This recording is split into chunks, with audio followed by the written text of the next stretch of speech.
Good morning everyone. तो आपके पास syllabus है। सिलेबस में देखेंगे तो आईआर का जो फर्स्ट पार्ट है जिसमें इंटरनेशनल रिलेशंस रखा गया है उसी में कंपैरेटिव, उसके ऊपर का ही पार्ट कंपैरेटिव पॉलिटिक्स का है। इसलिए कंपैरेटिव पॉलिटिक्स को भी सेकेंड पेपर में ही रखा गया है। सभी के पास अगर सिलेबस हो तो खोल लीजिए।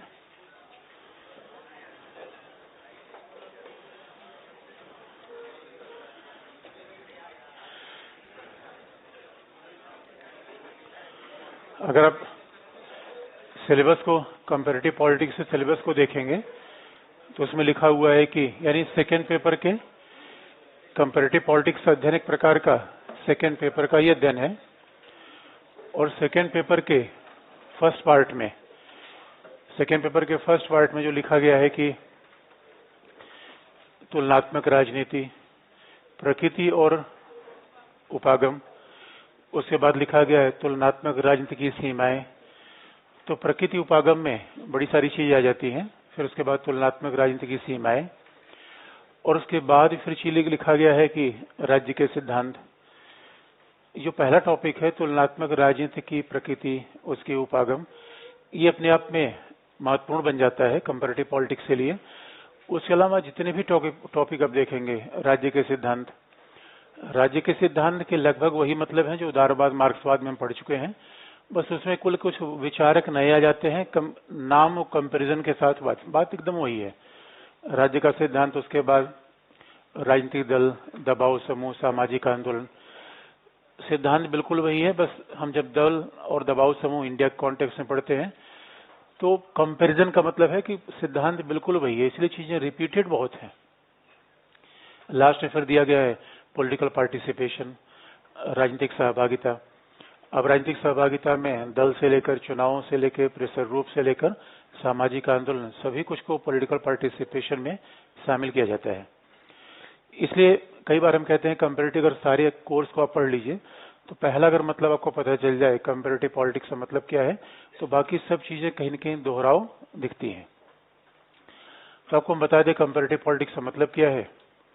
और अभिप्राय बड़ा आसान सा है, लेकिन अगर हम कंपैरेटिव, जैसा कि देखते पॉलिटिक्स जो दो शब्द से बना हुआ है, अगर हम इस बात को स्पष्ट करें कंपैरेटिव पॉलिटिक्स का मतलब क्या है, और अगर किसी के पास बीपीएससी का भी सिलेबस हो तो हमें दीजिएगा। उसमें एक आध चीज कंपैरेटिव पॉलिटिक्स से नाम से तो नहीं लिखी गई है, लेकिन एक आध चीज ऐसी है जो हम, जैसे लेनिन का सिद्धांत वहां पे दिया, डुवर्जर की बात वहां पे लिखी गई है तो हम उसको पार्टी में बताते ही हैं। तुलनात्मक राजनीति नाम है कंपैरेटिव पॉलिटिक्स। तो एक बेसिक सी बात अगर हम शुरू करें कि कंपैरिजन, तो कंपैरिजन का मतलब जानने से पहले पॉलिटिक्स का मतलब जान लें। तो देखिए, राजनीति का मतलब बड़ा व्यापक है। जब हम पॉलिटिक्स का अभिप्राय कहते हैं इसके मतलब बड़े ही व्यापक है। और पहला, पॉलिटिक्स में माना जाता है सरकार का अध्ययन, राज्य का अध्ययन। अगर सामान्यतः हम पॉलिटिक्स की परिभाषा करें कि पॉलिटिक्स का मतलब क्या है, तो माना गया कि सरकार का अध्ययन, राज्य का अध्ययन। अब सरकार और राज्य का अध्ययन कहां से किया जाए, इस बारे में जो मतभेद होगा वो होगा उपागम। यानी एक होता है विषय वस्तु, दूसरा होता है उपागम। और विषय वस्तु के साथ हम उसकी प्रकृति को भी समझ सकते हैं कि अध्ययन कैसे किया जाए, ये नेचर है। तो अगर हम पॉलिटिक्स का अभिप्राय देखें, अभी तक हम पॉलिटिकल साइंस ही पढ़ते आ रहे हैं, और राजनीतिक अभिप्राय को देखा जाए तो गार्नर ने बड़ी क्लासिकल परिभाषा दी थी कि राजनीति का मतलब ही है कि जिसका आरंभ और अंत राज्य के साथ होता है वो राजनीति है। तो राज्य का मूर्त रूप है सरकार। तो राजनीति का पहला मतलब होता है सरकार का अध्ययन। और अगर इसी बात का हम विस्तार कर दें, सरकार मतलब है सरकार के 3 अंग, विधायिका, कार्यपालिका, न्यायपालिका। सरकार का मतलब होता है कि राज्य का मूर्त रूप सरकार। सरकार के मतलब होते हैं कि सरकार के कार्य जहां लिखे हैं संविधान। सरकार का मतलब विधायिका, कार्यपालिका, न्यायपालिका। सरकार का जो वैचारिक अभिप्राय है वो है राज्य। तो उसी बात में सारा पॉलिटिकल साइंस आपको समा जाएगा। और अगर राज्य का मतलब है तो राज्य का मतलब राज्य की उत्पत्ति कैसे हुई, राज्य के कार्य क्या है, ये सब बातें हम पॉलिटिकल थ्योरी में बड़े विस्तार से पढ़ते भी हैं। इसलिए अगर सामान्य भाषा में देखें, पॉलिटिक्स का पहला मतलब होता है कि राज्य से शुरू होता है ये। यानी अब राज्य से शुरू होता है तो धीरे धीरे पॉलिटिक्स से मायने बढ़ने लगे।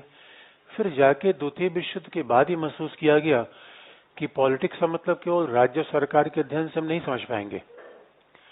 पॉलिटिक्स के अध्ययन के लिए राज्य सरकार के अलावा और भी चीजों का अध्ययन जरूरी है, क्योंकि जिसे हम राज्य कहते हैं वो समाज में है। जिसका अभिप्राय हम राज्य कहते हैं वो तो समाज में स्थित है, और समाज में तमाम समूह है। यानी जब तक समाज की इकोनॉमी को नहीं देखेंगे, जब तक समाज की सामाजिक व्यवस्था को नहीं देखेंगे, जब तक समाज में ऐसे एलिमेंट को नहीं देखेंगे जिसका उल्लेख संविधान में है ही नहीं है। यानी हर चीज का उल्लेख सरकार के दायरे में नहीं आता। सरकार और राज्य कहाँ काम करती है? समाज में। तो लोगों ने फिर ये देखना शुरू किया कि समाज में किन एलिमेंट का अध्ययन किया जाए। तो फिर लोगों ने कहा राजनीतिक दल, दबाव समूह, यही आपके सिलेबस में है। अगर ध्यान से आप देखेंगे तो जैसे पॉलिटिक्स के मतलब का विकास हुआ तो लोगों ने कहा नहीं, कुछ ऐसे भी एलिमेंट का अध्ययन किया जाए जो राज्य के दायरे से बाहर है, लेकिन राज्य के कार्य को प्रभावित करने में, राज्य की प्रकृति को प्रभावित करने में उनकी बड़ी निर्णायक भूमिका है। इसीलिए कहा जाता है पॉलिटिक्स का अध्ययन केवल संविधान से ही पर्याप्त नहीं है, बल्कि संविधानेतर कारकों का भी अध्ययन आवश्यक है। तो दबाव समूह क्या है, दल क्या है, ये सारे सब संविधानेतर कारक हैं, एक्स्ट्रा कॉन्स्टिट्यूशनल फैक्टर है। यही तो आपके सिलेबस में लिखा गया है। बाद में ऐसा महसूस किया गया कि नहीं, समाज का अध्ययन कर लिया जाए तो उसमें फिर दल भी आ जाएगा, समाज भी आ जाएगा, और फिर ये कहा गया कि नहीं, इकोनॉमी का भी अध्ययन किया जाए। इसलिए आपके सिलेबस में लिखा गया है political sociology and political economy.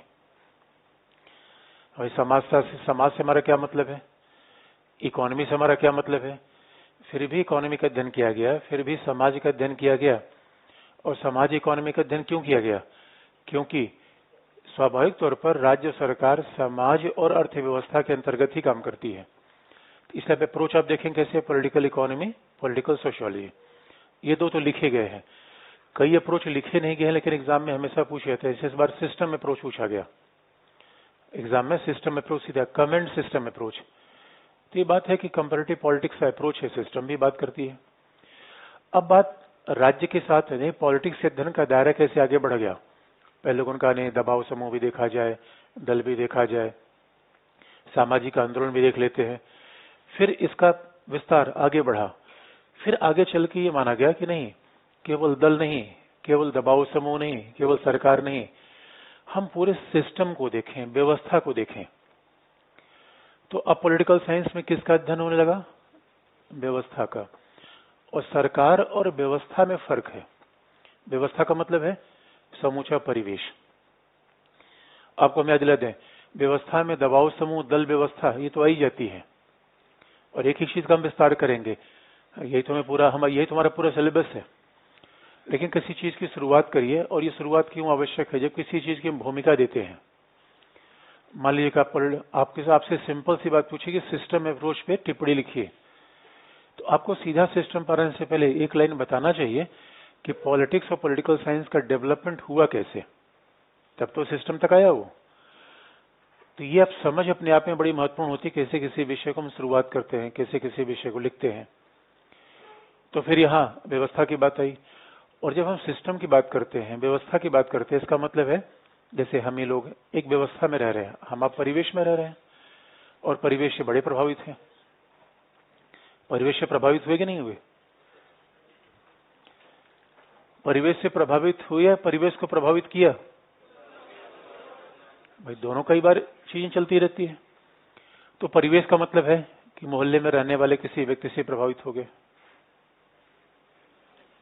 किसी व्यक्ति से। इसलिए आपको याद है, कंपैरेटिव पॉलिटिक्स में कोई विषय बड़ा सरल होता है, इतना गंभीर होने की आवश्यकता नहीं है। यही तो परिवेश है। आप कई बार किससे प्रभावित होते रहते हैं। जो नहीं बुलाता उसके पीछे भागते रहते हैं, और जो क्लास में बुला रहा है वहां आते नहीं। अभी प्रभाव का ही तो मामला है। इसलिए व्यवस्था का मतलब है उसमें समाज भी आएगा, उसमें इकोनॉमी भी आएगा। व्यवस्था का सीधा सा मतलब है कि हम राज्य सरकार, दबाव, दल समूह, एक एक एलिमेंट का अध्ययन करें या समग्र अध्ययन कर लें। समग्र अध्ययन कर लिया जाए। होलिस्टिक अध्ययन किया जाए। तो व्यवस्था का मूल बल क्या है? समग्र अध्ययन पर। व्यवस्था का मूल बल क्या है? किस परिवेश में, किस वातावरण में, किस समाज में हम काम कर रहे हैं उसको देखा जाए, होलिस्टिकली देखा जाए, समग्रता के साथ देखा जाए। और अगर समाज में विद्यमान अनेक एलिमेंट हैं तो हर एलिमेंट के अंतर संबंध को भी देखा जाए, उनमें इंटर रिलेशन क्या है, समाज का इकोनॉमी से, इकोनॉमी का पॉलिटिक्स से, इनके बीच अंतर संबंध क्या है, हम इसे भी देखें। इसलिए बात कही जाती है कि पॉलिटिक्स से मायने लगातार बदलते चले गए और लास्ट में तो पॉलिटिक्स का विकास हुआ ही। और कई बार तो आप देखेंगे कि कई बार कंपैरेटिव पॉलिटिक्स की बातें रिपीटेड क्यों प्रतीत होती है, इसका एक बड़ा अच्छा एग्जाम्पल है। 2008 से पहले हमारी पॉलिटिकल थियोरी के सिलेबस में शामिल था पॉलिटिकल कल्चर, पॉलिटिकल डेवलपमेंट, जबकि ये पार्ट तो कंपैरेटिव पॉलिटिक्स से है। तो ये बड़ा इसीलिए कहा जाता है कंपैरेटिव पॉलिटिक्स किसका आखिर में विषय क्या है, इसमें क्या शामिल किया जाए, इसलिए बातें बड़ी रिपीटेड दिखती हैं। राज्य से बात शुरू हुई सरकार से, फिर क्या आई, गैर संवैधानिक समूहों तक आ गई, समूहों के अध्ययन तक आ गई, फिर समूहों के अध्ययन से होलिस्टिक अध्ययन व्यवस्था की बात आ गई, जैसे संविधानेतर सभी कारकों को लिया जाए। और बाद में मॉडर्नाइजेशन और डेवलपमेंट का मुद्दा आ गया। मॉडर्नाइजेशन डेवलपमेंट का मुद्दा इसलिए आ गया कि राजनीति के विकास में, क्योंकि ये देखा गया कि व्यवस्थाएं कहीं भी हो सकती हैं, क्योंकि राज्य सरकार का जो आधुनिक राष्ट्र राज्य का विचार है वो यूरोप से आया। जो अगर आधुनिक राष्ट्र राज्य का विचार यूरोप से आया, पश्चिमी देशों ने इसे स्थापित किया, तो स्वाभाविक तौर पर वो एशिया में जब उपनिवेशवाद, साम्राज्यवाद के बाद वही राज्य सरकारों का स्वरूप एशिया और अफ्रीका में लागू हुआ, तो उनके कार्यकरण अलग तरीके से दिख रहे थे, जिसमें बड़ा फर्क आ रहा था। और बड़ा इंटरेस्टिंग बात थी, सेकेंड वर्ल्ड वॉर के बाद फोर्ड फाउंडेशन ने या अमेरिका के तमाम संगठनों ने विकासशील देशों को बड़ी मात्रा में पैसा दिया कि भाई आप अपना विकास करिए। और वो लोग तो ये सोच रहे थे कि जब यूरोप का मतलब है कि इंडस्ट्रियलाइज है, डेवलप है, अब सवाल है कि हमने तो कह लिया था हम पॉलिटिकल सिस्टम का अध्ययन करेंगे, लेकिन हमने ये नहीं देखा कि वहाँ इंडस्ट्रियलाइजेशन कैसे हुआ, डेवलपमेंट कैसे हुआ, मॉडर्नाइजेशन कैसे हुआ। जब तक इन बातों को नहीं देखेंगे तो पूरे पॉलिटिकल सिस्टम का मतलब समझ में नहीं आएगा। और जब अमेरिका के तमाम फाउंडेशन ने पैसा दिया हमें विकास करने के लिए, तो पैसा विकास के बजाय कहीं और ही चला गया। तो वो समझ नहीं पाए कि जिस पैसे से हमारे यहाँ विकास हो गया, उस पैसे से विकासशील एशिया अफ्रीका देशों में वही परिणाम क्यों नहीं आया। तब उन्होंने सोचा कि यार कुछ अलग तरीके का अध्ययन किया जाए। तो फिर उन्होंने कहा कि नहीं, अब हम अफ्रीका एशिया का स्वयं अध्ययन करेंगे। अभी तक तो मामला था, अभी तक मामला था कि इंग्लैंड से बैठ के अध्ययन किए जाते थे, अमेरिका में बैठ के अध्ययन कर लिया कि ऐसा पूरी दुनिया का पॉलिटिक्स का मॉडल है। अब इन्होंने कहा नहीं, हम फील्ड स्टडी लेंगे, हम श्रीलंका का अध्ययन करेंगे, हम अफ्रीका का अध्ययन करेंगे, हम घाना का अध्ययन करेंगे, श्रीलंका का अध्ययन करेंगे, इंडिया का भी अध्ययन करेंगे। उसके बाद हम परिणाम पर आएंगे, तब हम देखेंगे कि पॉलिटिकल सिस्टम का सही अध्ययन कैसे किया जाए। इसलिए पॉलिटिक्स में लास्ट वाला जो मामला आया वो विकास और मॉडर्नाइजेशन से संबंधित है।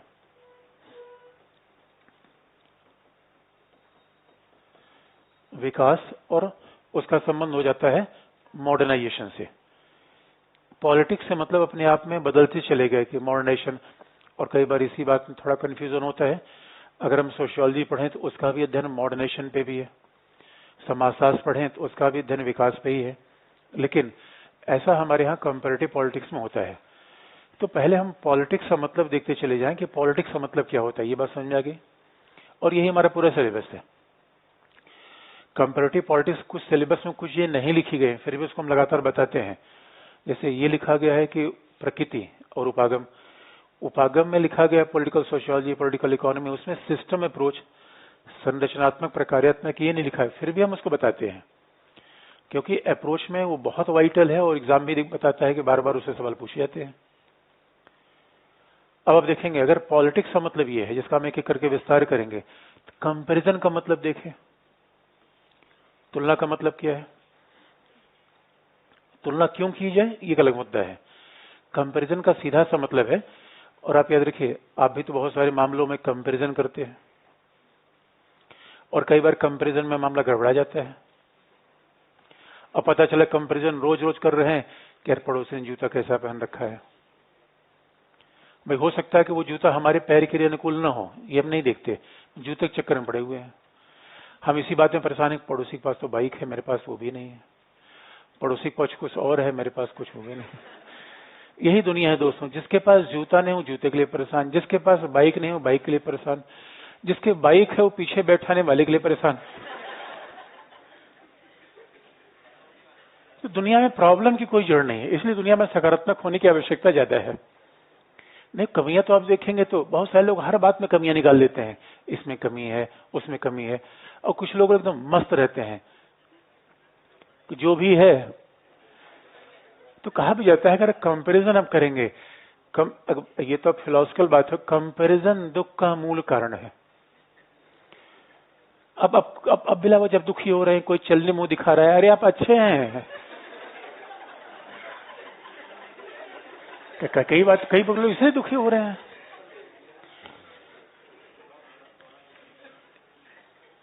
जीवन में सबसे, मैं इस बात पे आगे नहीं बढ़ूंगा, इसलिए देखिए तुलना तो हम स्वाभाविक रूप में करते ही रहते हैं। अब यही तुलना किसके बीच हो जाएगी? सरकारों के बीच। यही तो कंपैरिजन है। अब कंपैरिजन किया कैसे जाए? तो आपको हम याद दिलाते हैं, कंपैरिजन हो सकता है हॉरिजॉन्टल वर्टिकल, भाई कंपैरिजन माइक्रो मैक्रो। किस किस्म का कंपैरिजन होगा? जरा हम इस बात को देखें कि कंपैरिजन कैसे हो सकता है। पहला तुलना कैसे होगा? पहला माइक्रो,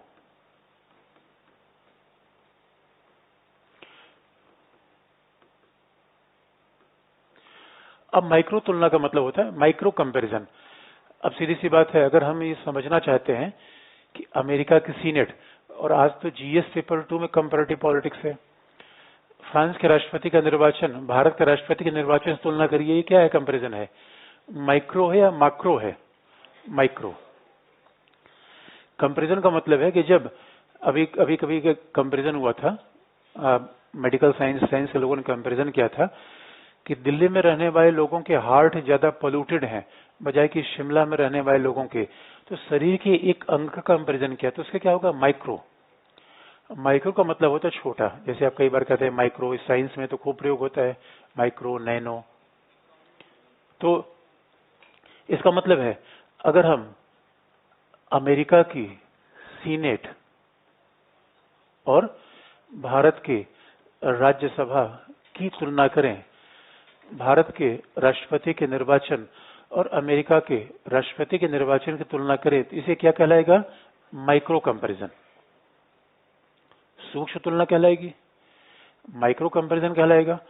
अब स्वाभाविक तौर पर जब हम कंपैरिजन करेंगे तब उसके परिणाम स्वरूप, अब कंपैरिजन क्यों करते एक मुद्दा अलग है, लेकिन कंपैरिजन का पहला मतलब यह है माइक्रो। नहीं, आपने माइक्रो कंपैरिजन कैसे किया? मेरे चश्मे कलर उसके चश्मे कलर कैसा है? Micro comparison. अब पूरा शरीर का तुलना करने लगे तो क्या हो जाएगा? मैक्रो। अब दूसरा कंपैरिजन कैसे होता है? मैक्रो, विस्तृत स्तर पर।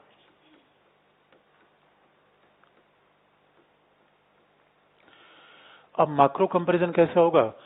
भारत की संसदीय शासन की प्रणाली और अमेरिका के अध्यक्षीय शासन प्रणाली में बेहतर शासन कौन है? और आपने देखा होगा कि जो जीएस के स्टूडेंट होंगे, जिनको जीएस हमने बताया था, हमने बार बार बताया था, हमने फ्रांस का नाम बार बार लिया था जीएस के पढ़ाने में, क्योंकि जब श्रीलंका में क्राइसिस आ रही थी उसमें फ्रांस का नाम अपने आप आ जाता है। श्रीलंका में क्राइसिस थी, यानी अभी आप देखेंगे, अब करंट अफेयर का इतना विषय है, बाकी करंट अफेयर कुछ भी नहीं होता अगर आप सिद्धांत आप जान रहे हैं। तो अभी पाकिस्तान में प्रॉब्लम थी, वहां शासन संसदीय था। इमरान खान ही कह रहे थे कि हमारे शासन में बड़ी प्रॉब्लम है और हमारा संसदीय शासन हमारे लिए ठीक नहीं हो पा रहा है। इमरान खान ये चाहते थे कि संसदीय शासन को अध्यक्षीय में बदल दिया जाए। हमारे यहाँ भी कुछ ऐसी कवायद कई बार की जाती है। श्रीलंका में उसका दूसरा एग्जाम्पल देखा गया। श्रीलंका में फ्रांस का मॉडल है, वो अध्यक्षात्मक के ज्यादा निकट है, जिसे हम क्वासी प्रेसिडेंशियल कहते हैं, अर्ध अध्यक्षात्मक कहते हैं। और वो उसमें प्रॉब्लम क्या है कि कंसंट्रेशन ऑफ पावर ज्यादा है, शक्ति का केंद्रीकरण ज्यादा है। दोनों के अपने दुष्परिणाम है, दोनों की अपनी समस्याएं हैं। इसलिए जब हम संसदीय शासन और अध्यक्षीय शासन। ये क्योंकि यहाँ हम पूरी व्यवस्था के बीच कंपैरिजन कर रहे हैं, शासन के किसी अंग के बजाय जब पूरी व्यवस्था के बीच हम कंपैरिजन करें तब क्या होगा? माक्रो, यानी विस्तृत तुलना। माइक्रो का मतलब है सूक्ष्म तुलना, माक्रो का मतलब है बृहद तुलना। तब होगा माक्रो तो अमेरिका भारत के संसदीय और अध्यक्षीय शासन की तुलना। ये तुलना का मतलब हो गया, पहला तुलना का मतलब हो गया। और तुलना कई बार हॉरिजेंटल और कई बार वर्टिकल भी हो सकती है। एक तो माइक्रो हो सकता है, और तुलना कैसी हो सकती है? क्षैतिज और ऊर्ध्वाधर। कंपैरिजन कैसा हो सकता है? हॉरिजेंटल भी हो सकता है। कंपैरिजन कैसा हो सकता है? वर्टिकल भी हो सकता है। क्षैतिज मतलब हॉरिजेंटल,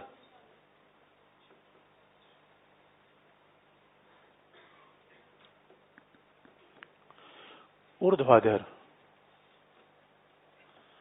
वर्टिकल।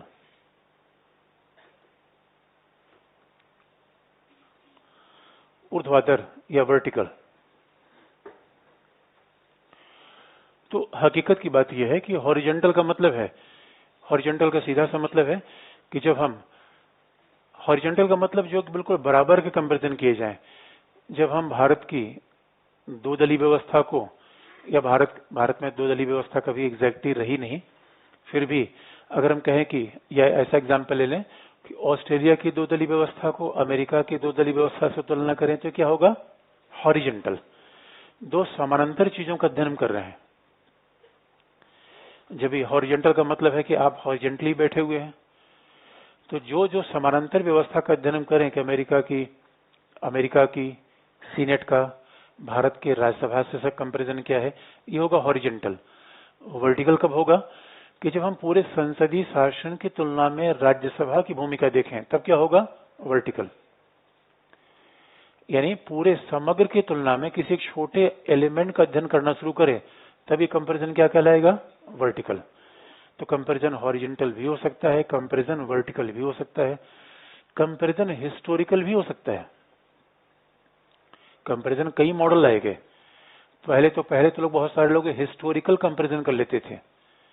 यानी कंपैरिजन वर्टिकल भी हो सकता है, हॉरिजेंटल भी हो सकता है। तो वर्टिकल का फिर मतलब बता दें कि हमने देखा कि दो दलीय प्रणाली का संसदीय शासन पर क्या प्रभाव पड़ता है। ये कंपैरिजन क्या है? वर्टिकल। कंपैरिजन है वर्टिकल।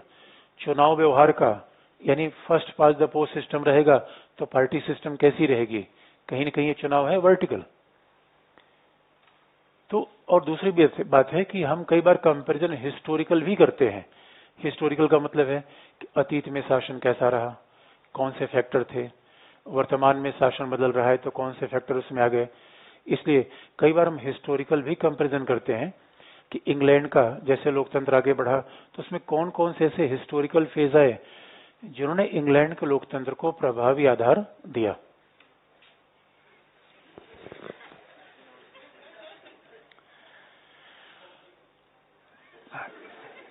कौन कौन से ऐसे एलिमेंट आए जिन्होंने इंग्लैंड के शासन को प्रभावी आधार दिया। तो क्या है? Historical comparison.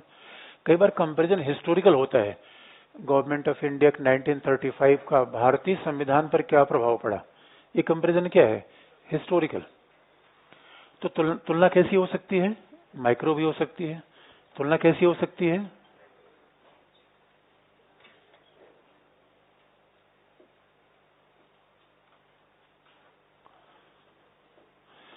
तुलना ऐतिहासिक भी हो सकती है।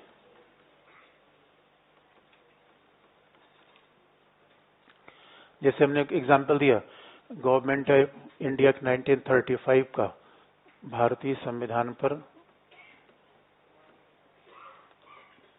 भारतीय संविधान की तुलना गवर्नमेंट ऑफ इंडिया 1935 से किया जाए, ये कंपैरिजन होगा हिस्टोरिकल, ऐतिहासिक।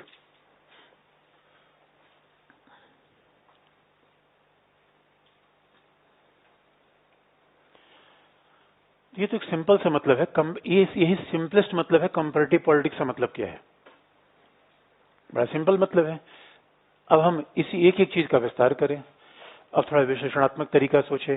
ये तो हमने एक बेसिक सी बता दी। कंपैरेटिव पॉलिटिक्स का मतलब क्या है कि बहुत सारे देशों के बीच तुलना करना या व्यवस्था के बीच कंपैरिजन करना।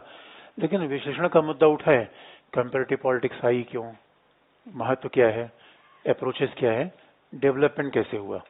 यही तो, यानी कुल मिला कंपैरेटिव पॉलिटिक्स एक ही टॉपिक तो ऐसा है जो हम सामान्यतः नहीं पढ़ते, बाकी हर टॉपिक कहीं न कहीं उसका उल्लेख करते हैं, हर टॉपिक रिपीटेड है। तो अब इसी बात शुरू करें कि आखिर में विषय की उत्पत्ति हुई क्यों, कंपैरेटिव पॉलिटिक्स की आवश्यकता क्यों पड़ी, और फिर इसके उपागम कौन से हैं। तो पहला हेडिंग यूज करिए,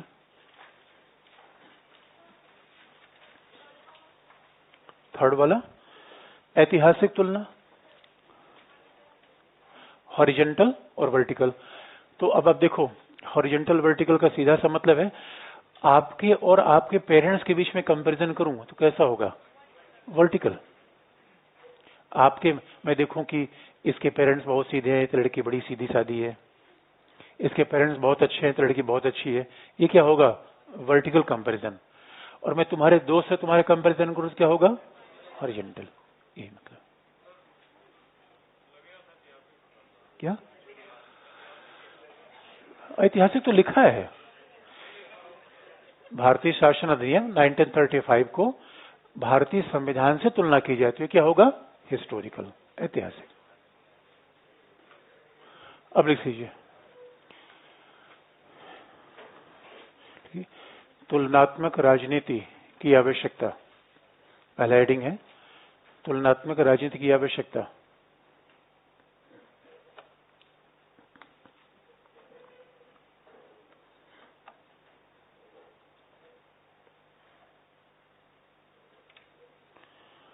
तुलनात्मक राजनीति की आवश्यकता,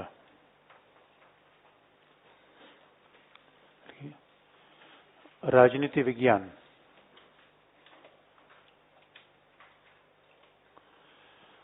राजनीति विज्ञान के अध्ययन के लिए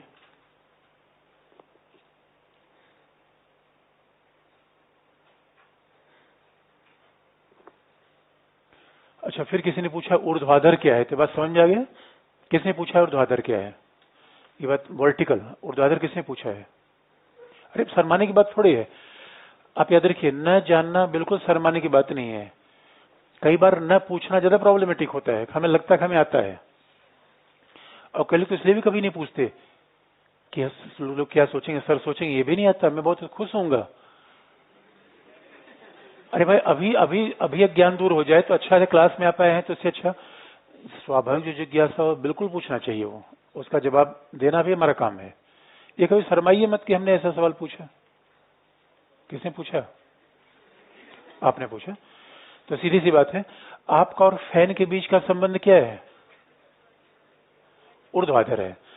फैन और आपके बीच का संबंध क्या है, ऊर्ध्वाधर। इसका मतलब जो भी आपके ऊपर हो वो क्या होगा, ऊर्ध्व। ऊर्ध्व का मतलब ऊपर, आसमान क्या है, ऊर्ध्व। और हमें जाना कहां है, ऊर्ध्व में या रसातल में। मानवीय जीवन की यही कहानी है, ऊर्ध्वमुखी होइए, नीचे की तरफ जितनी प्रवृत्ति है सब बेकार है। यहां से जो नीचे वाली प्रवृत्ति है सब खराब है, वो बंधनकारी है। अगर बहुत महान काम करना है, ऊपर अब जाइए, यहां से भी ऊपर, यहां से, ये भी खतरनाक है, देखता है इधर उधर रहता है। ऊर्ध्व जीवन की फिलॉसफी, देखो दोस्तों, जीवन की फिलॉसफी यही है, इस बात को कभी आप याद करेंगे, हकीकत यही है। और आप याद रखिए, जब जब समुद्र की खारा पानी ऊर्ध्व में उठता है तो मीठा पानी बन जाता है। यही पूरे जीवन की उपासना और तपस्या है, यही तो पूरे जीवन का सारांश है। लिख लीजिए, देखिए इस बात बहुत समझ आ गई। अब लिखिए, क्या लिखा आपने, क्या लिखा, हाँ, राजनीति विज्ञान के अध्ययन के लिए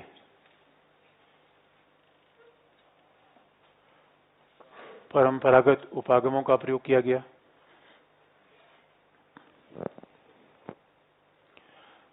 और राजनीति विज्ञान के अध्ययन के लिए परंपरागत उपागमों का प्रयोग किया गया।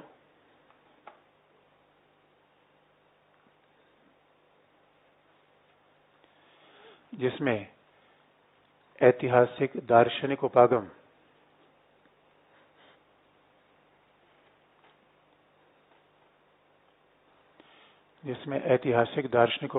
महत्वपूर्ण है।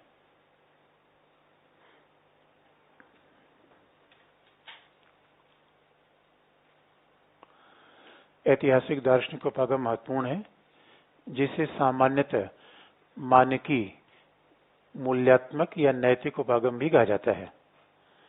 जिसे सामान्यतः मानकी, नॉर्मेटिव, मानकी, नैतिक या मूल्यात्मक, जो भी कह लीजिए, मानकी, नॉर्मेटिव, मानकी, मूल्यात्मक और नैतिक उपागम भी कहा जाता है।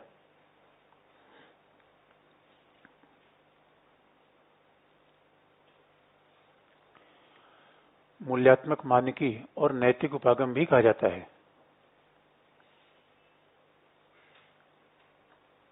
अच्छा, अब यहाँ पे ध्यान दिला दे, इस बात का विस्तार हम पॉलिटिकल थियरी में करते हैं कि ऐतिहासिक उपागम क्या है, फिलोसफिकल उपागम क्या है। यहाँ इसका विस्तार नहीं करेंगे। लेकिन जब कंपैरेटिव पॉलिटिक्स बना कैसे, कंपैरेटिव पॉलिटिक्स तो पॉलिटिकल साइंस का एक ब्रांच है। तो पॉलिटिकल साइंस में ऐसी क्या प्रवृत्तियां रही, पॉलिटिकल साइंस में ऐसी क्या प्रवृत्तियां रही जो कि मामला इसमें कंपैरेटिव पॉलिटिक्स आ गया। इसलिए आप देखेंगे, एक संक्षेप की बात बता दें, कंपैरेटिव पॉलिटिक्स हम कहते हैं पॉलिटिकल साइंस का हिस्टोरिकल अप्रोच। हिस्टोरिकल सीधा सा मतलब है कैसे, अगर हम राज्य सरकार, क्योंकि पॉलिटिक्स में क्या देखेंगे, राज्य सरकार का अध्ययन देखेंगे, तो राज्य सरकार का अध्ययन अगर इतिहास के माध्यम समझे तो क्या है, ऐतिहासिक उपागम। बड़ा सिंपल सा मामला है। ऐतिहासिक उपागम का सिंपल सा मतलब है, कई बार आप देखेंगे जैसे भारतीय संविधान की व्याख्या अगर हम संविधान सभा के विमर्श के संदर्भ में करें, ये हिस्टोरिकल अप्रोच है। भारतीय संविधान की व्याख्या राष्ट्रीय आंदोलन के आदर्शों की तुलना में करें, ये हिस्टोरिकल अप्रोच है। और हम चाहे अनचाहे बड़े सारे अप्रोच को फॉलो करते रहते हैं, हिस्टोरिकल अप्रोच है। फिलोसॉफिकल अप्रोच क्या है कि जब हम कहें कि भारतीय संविधान का दर्शन क्या है, नेहरू के विचार से भारतीय संविधान की तुलना करें, गांधी के विचार से भारतीय संविधान की तुलना करें, ये क्या है, फिलोसॉफिकल अप्रोच है। आपकी भी एक हिस्ट्री है, कई बार बड़ी सिंपल सी, हर बात को बड़े सिंपल तरीके से समझना चाहिए।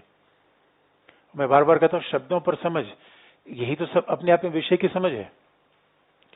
आपकी एक हिस्ट्री है और आपकी एक फिलोसफी है। और इंटरव्यू वगैरह में बार बार पूछा जाता है, आईएएस में कम से कम आपके जीवन का दर्शन क्या है। वैसे पॉलिटिकल साइंस का भी है, आपकी हिस्ट्री क्या है, जिस साल आप पैदा हुए, ये आपकी हिस्ट्री है। दुनिया में उस साल कौन सी राष्ट्रीय अंतर्राष्ट्रीय घटनाएं घटी, ये आपकी हिस्ट्री है। आप 90 में पैदा हुए, 85 में पैदा हुए, आपकी हिस्ट्री है। लेकिन आपके विचार कैसे हैं, ये आपकी फिलोसफी है। हो सकता है कि दो ही हिस्टोरिकल कंडीशन में एक लोग पैदा हुए हों, विचार बिल्कुल अलग किस्म के आ गए हों। हो सकता है कि मुलायम सिंह यादव के बड़े सारे सहपाठी पहलवानी के अखाड़े से आगे बढ़ नहीं पाए और उन्होंने सबसे बड़ा दंगल जीत लिया। तो अब ये हिस्ट्री हमारे जीवन पर ज्यादा प्रभावित करती है या फिलोसफी ज्यादा प्रभावित करती है, ये विचार मतांतर है। लेकिन जब हिस्टोरिकल फिलोसॉफिकल अप्रोच का मतलब यही है, तो जब राज्य की उत्पत्ति देखा जाए हिस्टोरिकल, जब राज्य का उद्देश्य देखा जाए फिलोसॉफिकल, राज्य का उद्देश्य देखा जाए तो क्या होगा, फिलोसॉफिकल। और फिलोसॉफिकल क्या है, नजरिए की बात ही तो है, नजरिए की बात है। और लोगों के जीवन दर्शन अलग अलग होते हैं। इसलिए जब हम ये कहें कि न्याय का सिद्धांत कब उत्पन्न हुआ, हिस्टोरिकल, कब उत्पन्न हुआ, किसने दिया। जब मैं कहूं कि न्याय के सिद्धांत की आवश्यकता क्या है, ये क्या होगा, फिलोसॉफिकल। इसका इतना मतलब यहाँ पे है। बाकी हम पॉलिटिकल थ्योरी में इसका विस्तार पढ़ते हैं, क्योंकि जिन शब्दों का प्रयोग करें वो हमें क्लैरिफाई बिल्कुल होना चाहिए अपने शब्दों में। मैं बार बार कहता हूं कि आज के एग्जाम के पैटर्न में रटी हुई बातें किसी काम की नहीं आती। अगर आप नहीं समझाओ, समराइज करके आप चीजों को नहीं लिख पाएंगे, हौच पौच करेंगे और गड़बड़ियां फिर उसमें आएंगी। आगे लिख लीजिए, क्या लिखा आपने। हाँ, मूल्यात्मक या नैतिक उपागम कहा जाता है, परंतु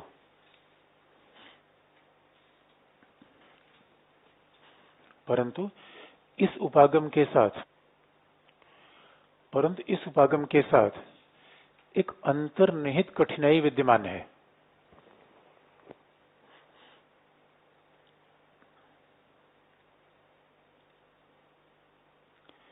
इस उपागम के साथ एक अंतर्निहित कठिनाई विद्यमान है,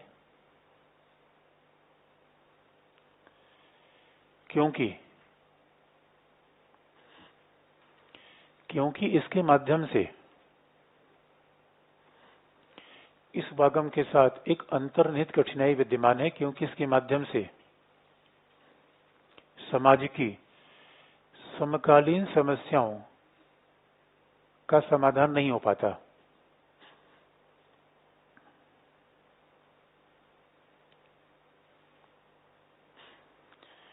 इसके माध्यम से समाज की समकालीन समस्याओं का समाधान नहीं हो पाता।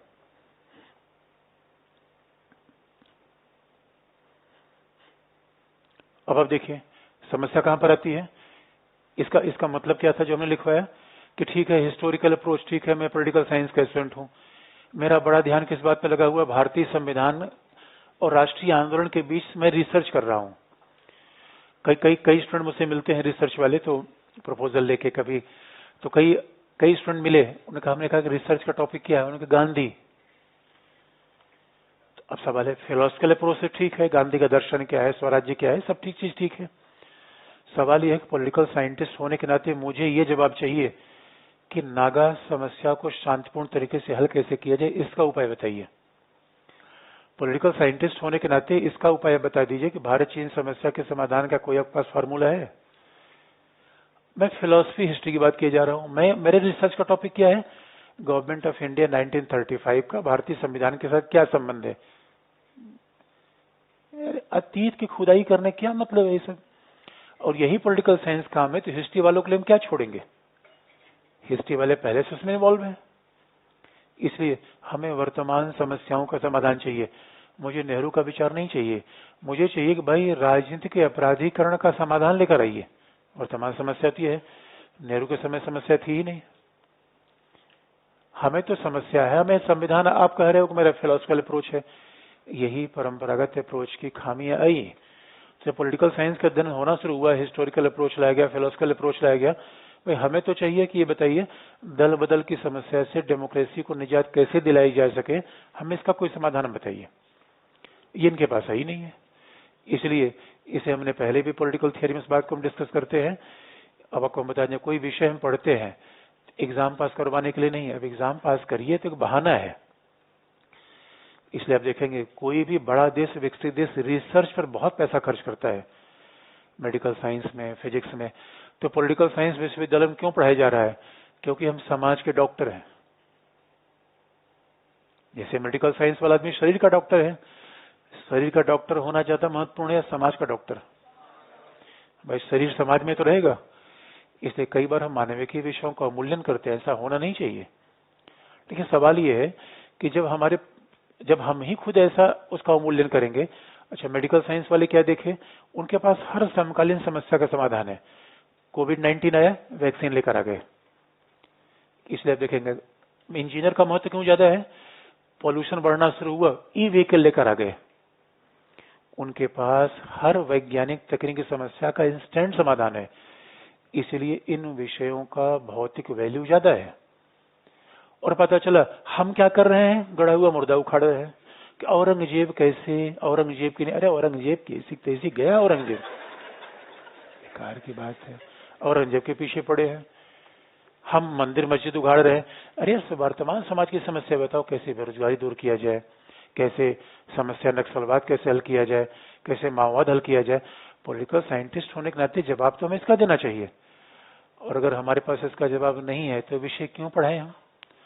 बस सरकार इतना पैसा विश्वविद्यालय पे खत्म कर रही है और हम पीएचडी किए जा रहे हैं खाली जीआरएफ लेने के लिए। कई बच्चों से इंटरव्यू पूछा था, क्यों पीएचडी कर रहे हो, क्या जीआरएफ लेने के लिए। कहो माई और सरकार कितना पैसा बर्बाद किया, अनुसंधान कुछ नहीं किया, अनु के पीछे पड़ गया, संधान कुछ नहीं किया। मतलब ये कोई बात हुई यार। लिखने का मुद्दा है, क्या लिखा। हाँ, ये अगला पॉइंट, इसकी प्रक्रिया के परिणाम स्वरूप, इसकी प्रतिक्रिया के परिणाम स्वरूप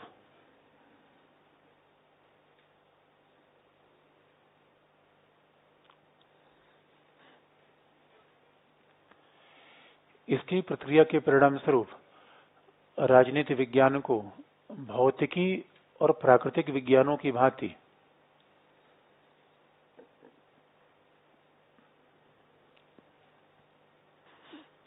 इसकी प्रक्रिया के परिणाम स्वरूप राजनीति विज्ञान को भौतिकी और प्राकृतिक विज्ञानों की भांति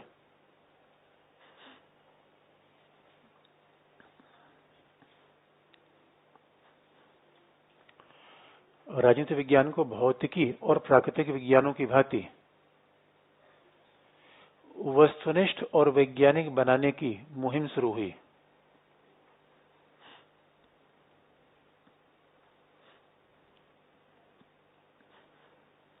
वस्तुनिष्ठ और वैज्ञानिक बनाने की मुहिम शुरू हुई।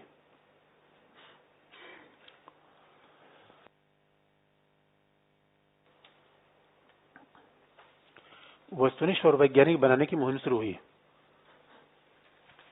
और अमेरिकन पॉलिटिकल साइंस एसोसिएशन ने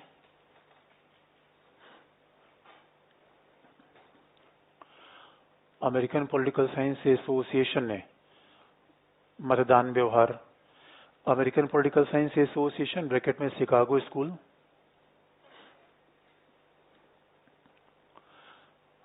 ने मतदान व्यवहार, American political science association bracket में शिकागो स्कूल ने मतदान व्यवहार,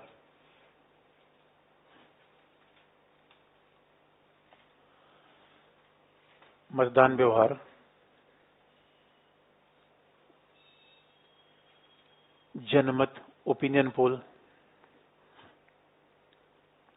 मतदान व्यवहार जनमत जैसे विषयों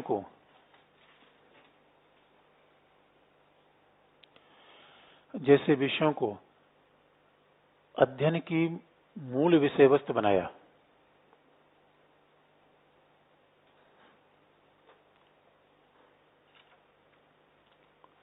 जनमत जैसे विषय को अध्ययन की मूल विषय वस्तु बनाया। और फिर आपको याद दिला दे कि जब इसमें मतदान व्यवहार का अध्ययन होना शुरू हुआ, अब देखिए पॉलिटिकल साइंस का जब डेवलपमेंट हुआ, पहला परंपरागत अप्रोच आया, फिर क्या हुआ, आधुनिक अप्रोच आया। और इसी आधुनिक अप्रोच को बहुत विस्तार से हम पॉलिटिकल थ्योरी में व्यवहारवाद के नाम से पढ़ते हैं। यहाँ इसको हम शॉर्ट कर रहे हैं क्योंकि हमें पॉलिटिकल थ्योरी नहीं, हमें कंपैरेटिव पे जाना है। इसे ये भी पता होना चाहिए किस चीज का कहाँ कितनी मात्रा में प्रयोग करें। इसी चीज का हो सकता है कहीं हम विस्तार करें, यहाँ पे हम शॉर्ट कर रहे हैं। इसका मतलब है कि अमेरिकन पॉलिटिकल साइंस एसोसिएशन ने, शिकागो स्कूल ने कहा कि अब हम पॉलिटिकल साइंस का अध्ययन बिल्कुल वैज्ञानिक करेंगे, वस्तुनिष्ठ करेंगे। अब हमारा आदर्शों से मतलब नहीं होगा, नैतिकता से मतलब नहीं होगा, हम हर समस्या का समाधान लेकर आएंगे। तो अब वैज्ञानिक अनुसंधान करने वाले लोगों ने क्या दावा किया कि अब वो ये बता देंगे कि 2024 का लोकसभा चुनाव कौन जीतेगा। अगर किसी पॉलिटिकल साइंस के विज्ञान की बात करिए तो यही पूछेगा, भाई ये बताइए हिमाचल प्रदेश के चुनाव का परिणाम क्या होगा, गुजरात में क्या होगा। तो ये वैज्ञानिक अध्ययन है। लेकिन एक खास बात है, इसके वैज्ञानिक अध्ययन के खिलाफ एक रोष उत्पन्न हुआ। वैज्ञानिक अध्ययन के खिलाफ रोष इसलिए उत्पन्न हुआ कि लोगों ने कहा कि मानविकी विषय का पूर्ण वैज्ञानिक अध्ययन संभव नहीं है, क्योंकि जिस मतदाता का व्यवहार आप अध्ययन करने वाले हैं, न तो उस मतदाता का व्यवहार किसी रसायन की भांति निश्चित है और न ही अध्ययनकर्ता मूल्यों से मुक्त है। दोनों समस्याएं हैं। इसलिए परंपरागत अध्ययन में समस्या थी तो वैज्ञानिक अध्ययन में भी समस्या बड़ी गंभीर आई, क्योंकि विज्ञान का अध्ययन करने वाला केवल ये कहेगा क्या है, क्या विद्यमान है। विज्ञान का अध्ययन करने वाला केवल यही बताएगा क्या है, क्या मतलब क्या होना चाहिए, उससे मतलब नहीं है। तो लोगों ने कहा नहीं भाई, मानवीय मूल्य का अध्ययन उस तरीके से आप नहीं कर सकते।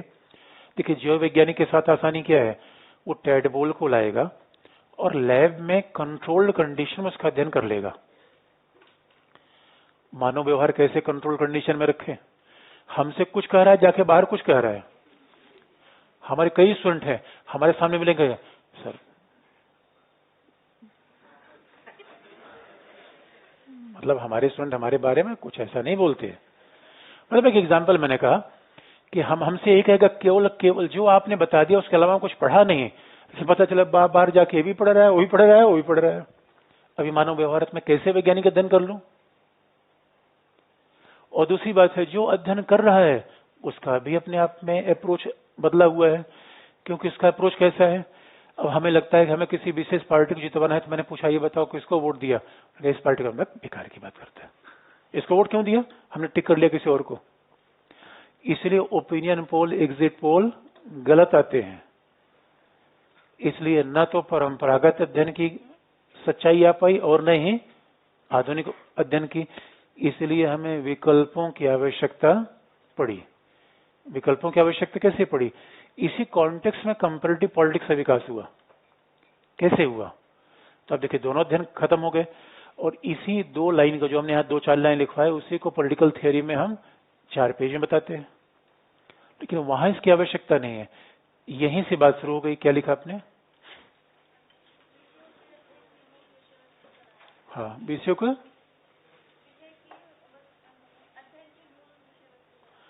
हाँ, तो लिखिए, परंतु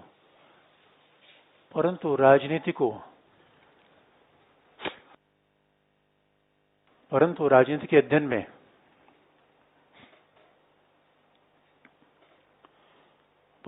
के अध्ययन में वैज्ञानिक पद्धतियों के प्रयोग की गंभीर समस्याएं हैं।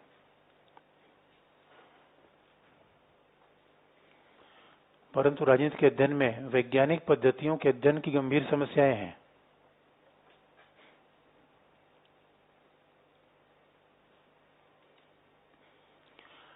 और राजनीति के अध्ययन में वैज्ञानिक पद्धतियों के अध्ययन गंभीर समस्याएं हैं, क्योंकि न तो राजनीति की विषय वस्तु प्राकृतिक विज्ञानों की भांति निश्चित है,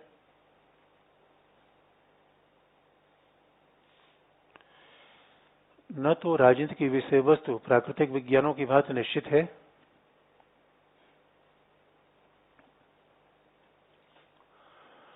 और न ही अध्ययनकर्ता मूल्यों से मुक्त है। न ही अध्ययनकर्ता मूल्यों से मुक्त है।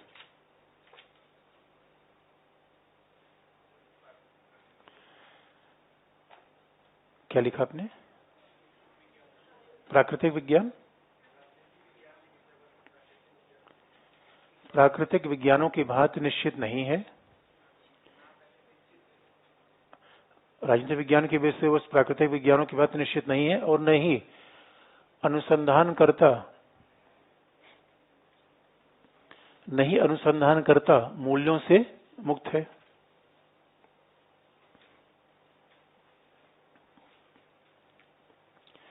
नहीं अनुसंधानकर्ता मूल्यों से मुक्त है। इसीलिए द्वितीय विश्व युद्ध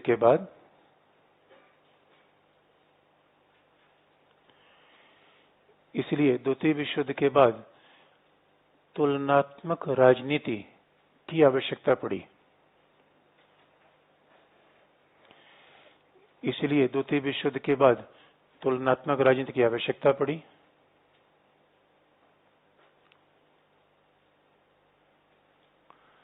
द्वितीय विश्व युद्ध के बाद तुलनात्मक राजनीति की आवश्यकता पड़ी, जिससे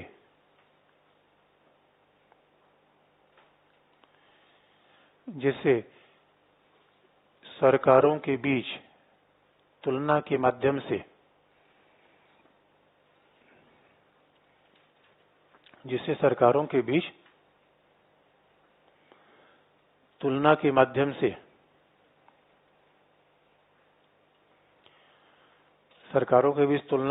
से शासन के सकारात्मक बिंदुओं का अध्ययन किया जा सके।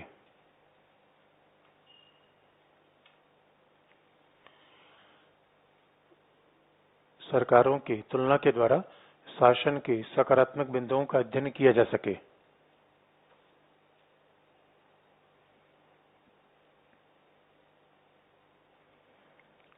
शासन के सकारात्मक बिंदुओं का अध्ययन किया जा सके। उदाहरण के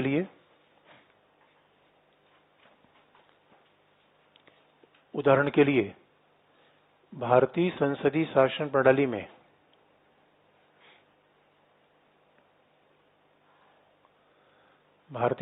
शासन प्रणाली में स्थायित्व की प्राप्ति के लिए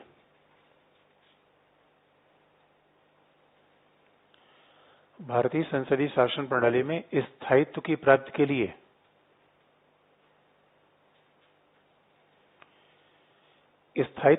के लिए जर्मनी के सकारात्मक अविश्वास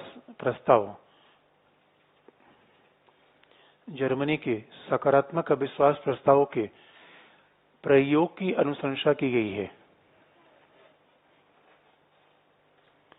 जर्मनी के सकारात्मक अविश्वास प्रस्तावों के प्रयोग की अनुशंसा की गई है।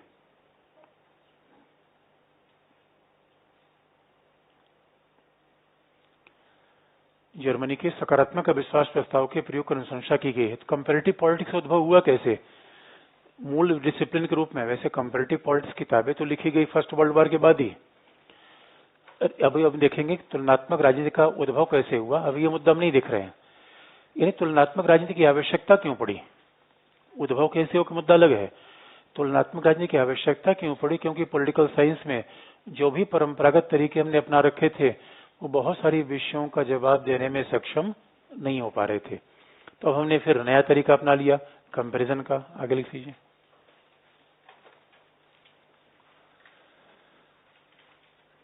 तुलनात्मक राजनीति के माध्यम से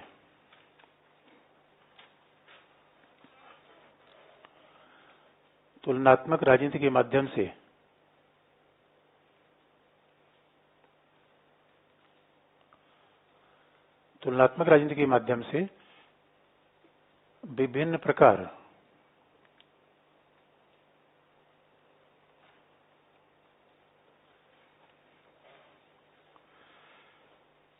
अच्छा किसने कहा कि ऑफिस में अरे यार अपने स्टूडेंट के लिए पैसा वैसा नहीं देना है? किसने बोला? आप टेस्ट के लिए पैसा नहीं देना है, अपने स्टूडेंट को पैसा नहीं देना है? नहीं, ऑफिस में ऐसा बोला है तो मैं फिर जाके बात कर लूंगा, चिंता मत करो। क्या करें? 50% तो 100% ऑफ है, चिंता मत करो। अच्छा है हमसे बता दिया। तो अपने स्टूडेंट के लिए कोई पैसा नहीं है, लेकिन पढ़ के आना तब टेस्ट देना, ये नहीं कि वैसे ही। क्या लिखा आपने? तुलनात्मक राजनीति के माध्यम से हाँ विभिन्न प्रकार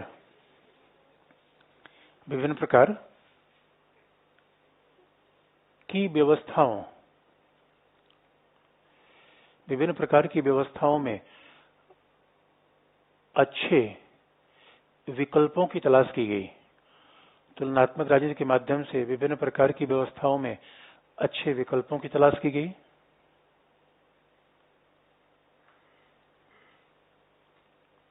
गुड प्रैक्टिसेस, अच्छे विकल्प का मतलब गुड प्रैक्टिसेस। ये तुलना में दो चीज देखी। तुलना दो चीज की जाती है, या तो हम अपनी खामी दूर करें या कहीं से अच्छी चीज लें।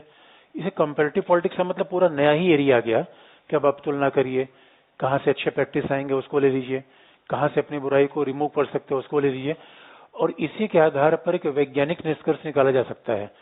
इसे ये देखना कि संसदीय शासन प्रणाली अच्छी है, अध्यक्षीय शासन प्रणाली अच्छी है, न तो हिस्टोरिकल अप्रोच ठीक है, न फिलोसॉफिकल, न एम्पिरिकल। सबसे अच्छा क्या है? कंपैरेटिव। आगे लिख लीजिए। क्या लिखा आपने? अच्छे विकल्पों की तलाश की जा सकती है जिसके लिए माइक्रो और माक्रो दोनों प्रकार की तुलनाएं की गई। अच्छे विकल्पों की तलाश की जा सकती है जिसके लिए माइक्रो और माक्रो दोनों प्रकार की तुलना की गई।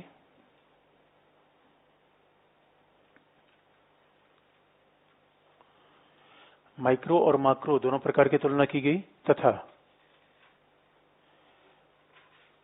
क्षैतिज और ऊर्ध्वाधर तुलनाओं को भी महत्व दिया गया।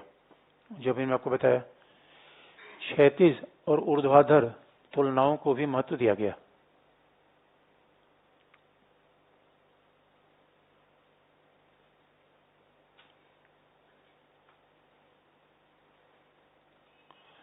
क्षैतिज और ऊर्ध्वाधर तुलनाओं को महत्व दिया गया, फुल स्टॉप। और तुलनात्मक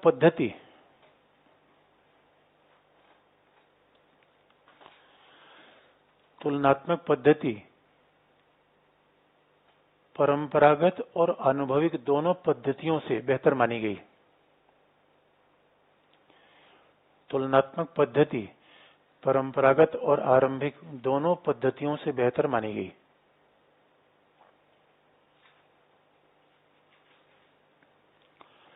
तुलनात्मक पद्धति परंपरागत और अनुभविक दोनों पद्धतियों से बेहतर मानी गई।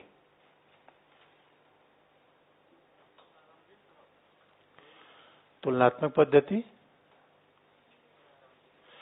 आरंभिक और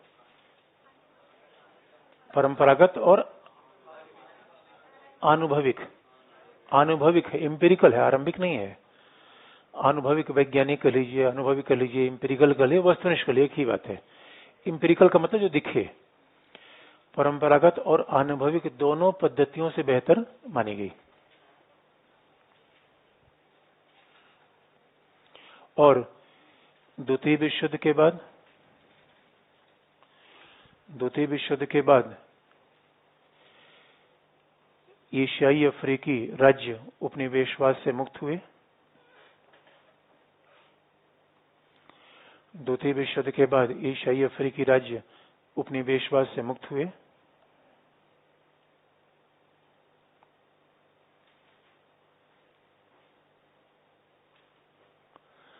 उपनिवेशवाद से मुक्त हो गए,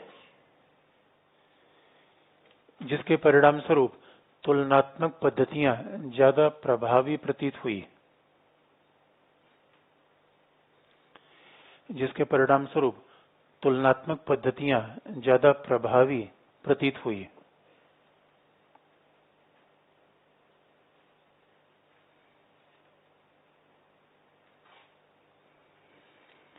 जिसके परिणाम स्वरूप तुलनात्मक पद्धतियां ज्यादा प्रभावी प्रतीत हुई। क्योंकि जो संसदीय व्यवस्था इंग्लैंड में अपनाई गई,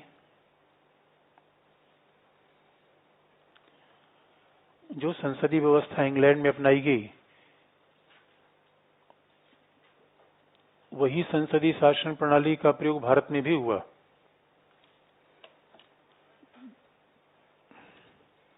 जो संसदीय शासन प्रणाली इंग्लैंड में अपनाई गई, उसी संसदीय शासन प्रणाली का प्रयोग भारत में भी हुआ। परंतु व्यवहारिक रूप में उसका कार्यकरण एक समान नहीं था।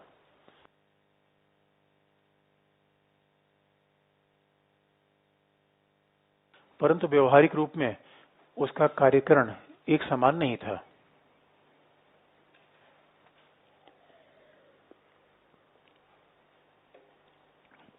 जिसके लिए तुलना की अधिक आवश्यकता महसूस हुई।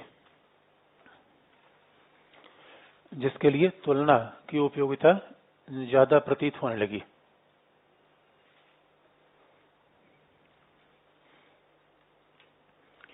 जिसके लिए तुलना की उपयोगिता ज्यादा प्रतीत होने लगी। यह स्पष्ट है। यह है कंपैरेटिव क्या है? एक मेथड है।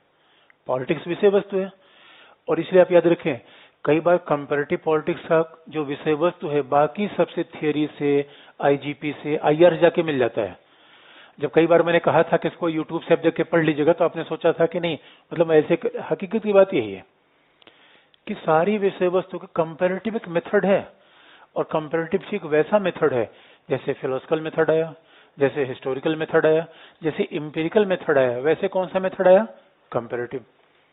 तो लोगों ने कहा यदि हम कंपैरेटिव मेथड की सीमाओं की बात करेंगे, ऐसा नहीं कंपैरेटिव मेथड में प्रॉब्लम नहीं है, बड़ी प्रॉब्लम है। कंपैरेटिव मेथड की बड़ी समस्याएं हैं, और इस बार तो आप देखेंगे। और कंपैरेटिव पॉलिटिक्स का ये पूरा पार्ट एग्जाम के लिए मोस्ट, देखिए सबसे बेनिफिशियल क्या होता है? सबसे कम पढ़ के सबसे ज्यादा उत्तर हो जाए, सबसे बेस्ट प्रिपरेशन है। कंपैरेटिव पॉलिटिक्स का टॉपिक इस मामले में है, थोड़ा सा पढ़िए और एग्जाम में ज्यादा मिल जाए। 2-3 सवाल तो पक्के होते हैं।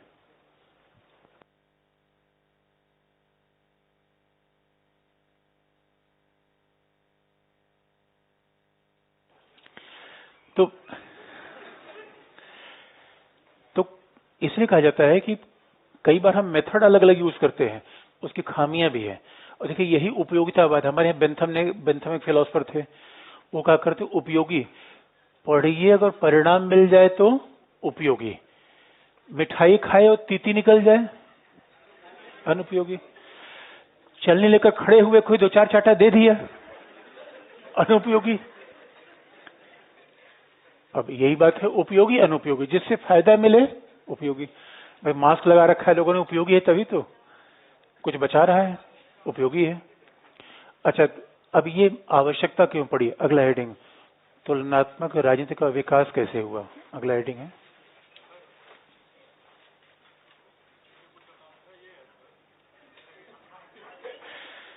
क्या है?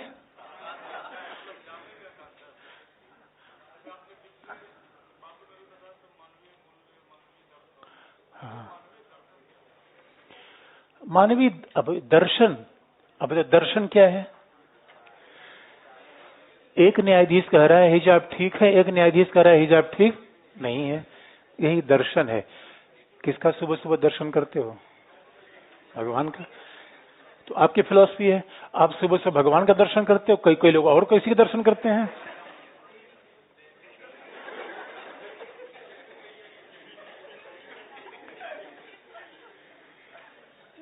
तो अब देखिए,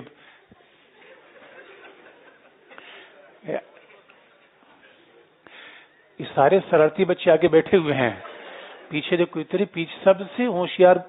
कभी किसी मैंने पीछे से कि, अच्छा ऐसा भी मैं नहीं कहूंगा, इसका मतलब ऐसा डिवीजन मजाक कर रहा हूँ, आगे लिख लीजिए। कई बार मजाक करने से कोई इसका गलत ही अर्थ ले लेकिन इसका मतलब आगे बच्चे बैठे ठीक नहीं है, सब लोग ठीक है। लेकिन किसी मैंने पीछे स्टूडेंट बैठे हुए, किसी पूछा, हमने कहा तुम हमेशा पीछे क्यों बैठते हो? उनका उसने बड़ा से उनका सर कोई डिस्टर्बेंस नहीं होता एकदम से। लेकिन इसका यह मतलब नहीं लेट आने वाले पीछे बैठे हो ठीक है वो। आगे लिख लीजिए। समझ गए दर्शन क्या है? नहीं समझे? अरे नजरिया, दर्शन क्या है? विचारधारा। दर्शन क्या है? नजरिया। दर्शन क्या है? विश्व दृष्टिकोण। हाँ हाँ। अरे मानव का एक दर्शन हो ही नहीं सकता प्रभु, मानव का एक दर्शन कैसे होगा? यही तो मानव की विशेषता है। मानव का एक दर्शन हो जाता तो कैमरे जैसा वहां टिक जाता वो। मानव का एक दर्शन हो जाता, मार्कर जैसे मेरे हाथ में चला आता। मानव का दर्शन क्या है? मुंडे मुंडे मतिर भिन्ना। आप मानव का दर्शन नहीं बता सकते, अपना दर्शन बता सकते हो। हाँ।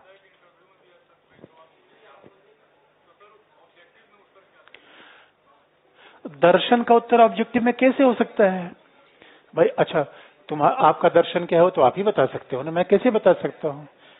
मैं अपने दर्शन की बात कर सकता हूँ, जब क्लास से कोई मतलब नहीं है तो क्लास से बताने में मतलब भी नहीं है। इसे आपका दर्शन अलग है, आपके पड़ोसी का दर्शन अलग है, और इसलिए क्लेश होता है जीवन में।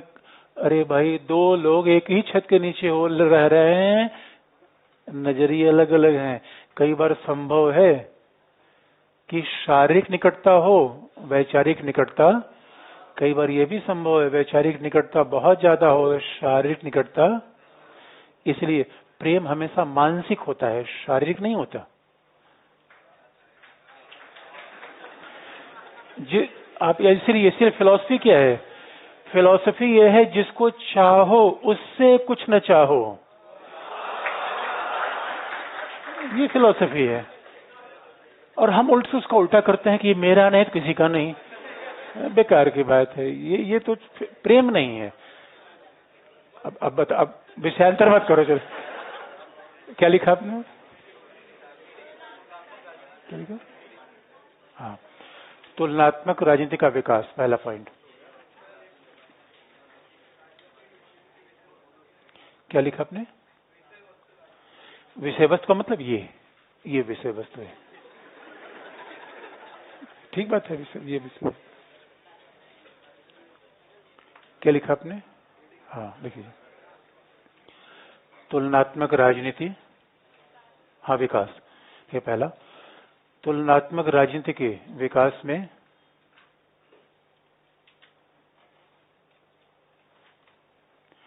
तुलनात्मक राजनीति के विकास में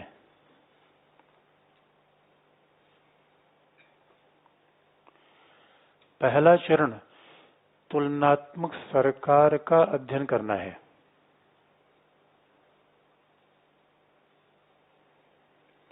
तुलनात्मक राजनीति के विकास में पहला चरण तुलनात्मक सरकार का अध्ययन करना है।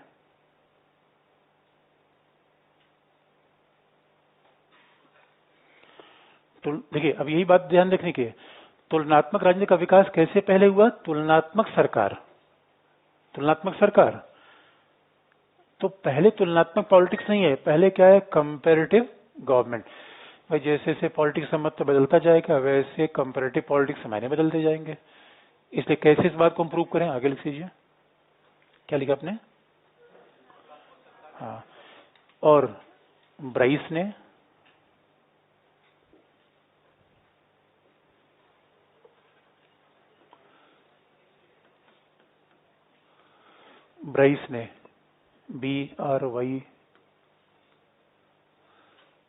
ब्राइस ने मॉडर्न डेमोक्रेसी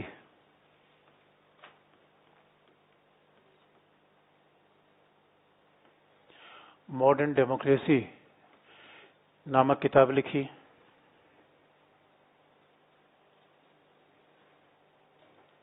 हरमन फाइनर ने, फाइनर दो हैं, एक सैमुअल फाइनर है, एक हरमन फाइनर है। हरमन फाइनर ने theory and practices of modern democracy नामक किताब लिखी।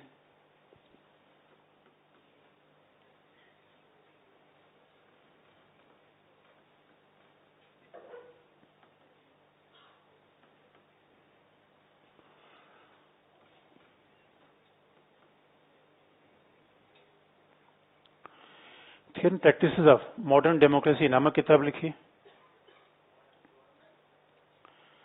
मॉडर्न गवर्नमेंट, हाँ, मॉडर्न गवर्नमेंट है, डेमोक्रेसी नहीं,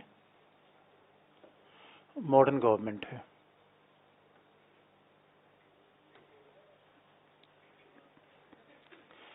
अगला है एक लास्ट किताब है, कुछ हमें प्रमाण चाहिए इसलिए हमने कुछ है।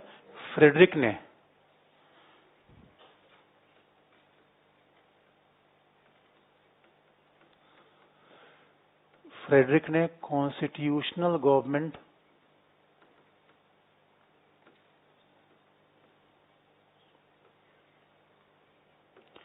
नामक किताब लिखी।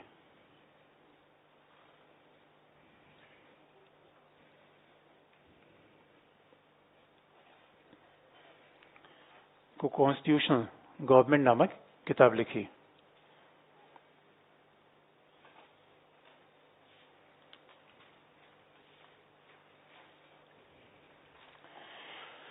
कॉन्स्टिट्यूशनल गवर्नमेंट नामक किताब लिखी। अब ये बात अपने आप इंटरेस्टिंग है, इसलिए तुलनात्मक राजनीति का अध्ययन कैसे शुरू हुआ? तुलनात्मक सरकार के साथ। और आपको हम याद दिला दें, इन किताबों में ही कई बार फैक्ट में विशेषण मिलते हैं, और फैक्ट में विशेषण कैसे मिलते हैं इसको लिखने से पहले आगे आप लिख लीजिए। आगे तुलनात्मक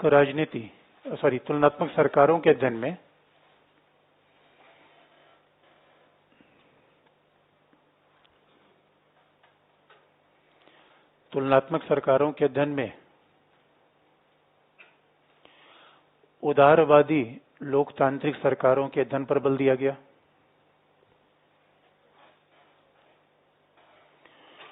तुलनात्मक सरकारों के अध्ययन में उदारवादी लोकतांत्रिक सरकारों के अध्ययन पर बल दिया गया।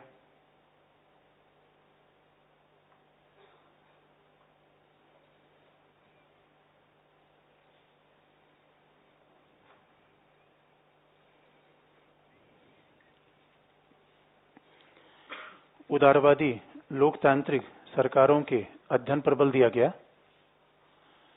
तथा तुलनात्मक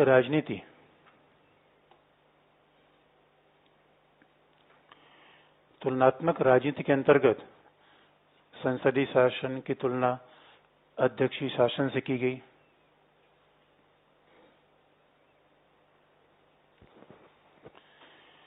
संसदीय शासन की तुलना अध्यक्षीय शासन से की गई।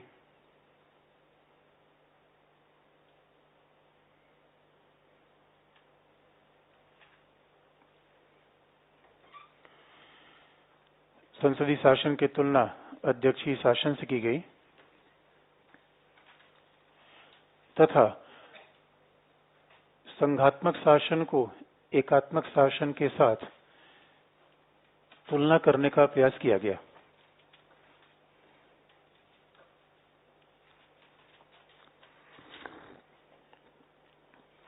संघात्मक शासन की तुलना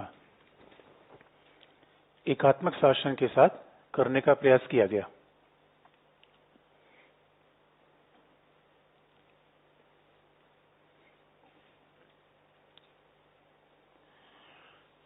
अगर आप देखेंगे इस परंपरागत उपागम में जहां तुलनात्मक सरकार का अध्ययन शुरू हुआ तो उसमें देखने में ही कई विसंगतियां लग जाती हैं।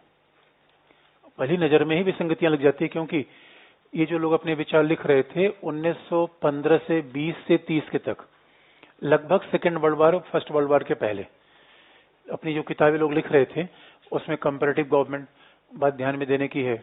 अगर हम कंपैरेटिव पॉलिटिक्स अध्ययन कर रहे हैं तो उदारवादी लोकतंत्र के साथ 1920 के बाद फांसीवादी शासन भी इटली में था।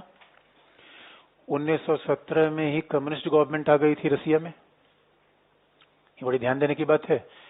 ये कंपैरेटिव, अब सवाल है कंपैरेटिव गवर्नमेंट का अध्ययन कर रहे हैं।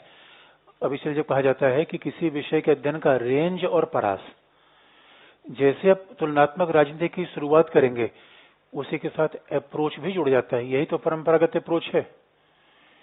कंपैरेटिव पॉलिटिक्स से परंपरागत अप्रोच में क्या उत्तर दिया गया? कहीं न कहीं अध्ययन क्या है? वैधानिक है, संवैधानिक है, संस्थात्मक है। अध्ययन किसके द्वारा किया गया? सरकार का।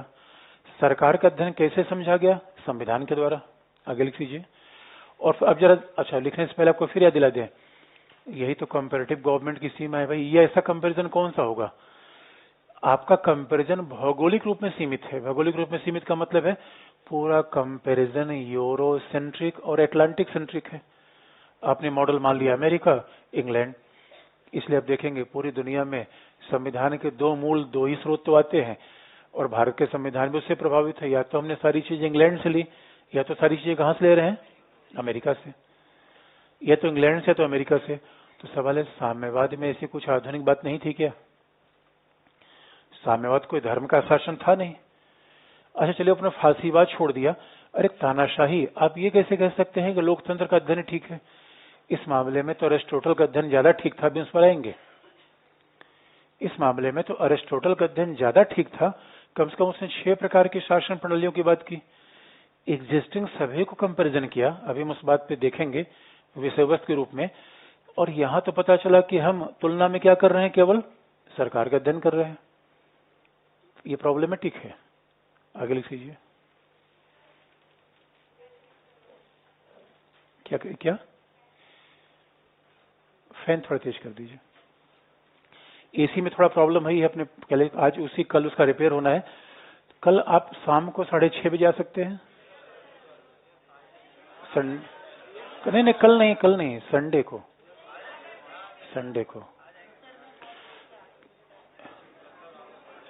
क्योंकि इसलिए मैं कह रहा था कि देखिए दीपावली की छुट्टी होने वाली जल्दी, तो मैं संडे को इसलिए बुला रहा था कि आप आ जाते तो मान ली कोई चीज छूटती तो भी हम थोड़ा उसको कवर कर लेते।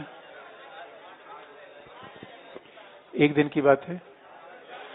और मान लो जो किसी कारण नहीं आ पाए उनको ऑनलाइन एक्सेस, अब तो ये भी सुविधा है। तो एक दिन की अगर आप लोग फैसिलिटी देंगे तो उससे काफी कोर्स कवर हो जाएगा। तो हम सोचते कभी छूटे न, कम से कम फिर बाद एक भी क्लास छूट जाती है, लोग शिकायत करता है वो छोड़ दिया। वो बड़ा गड़बड़ होता है। मैं छोड़ता नहीं किसी को, ये समस्या है।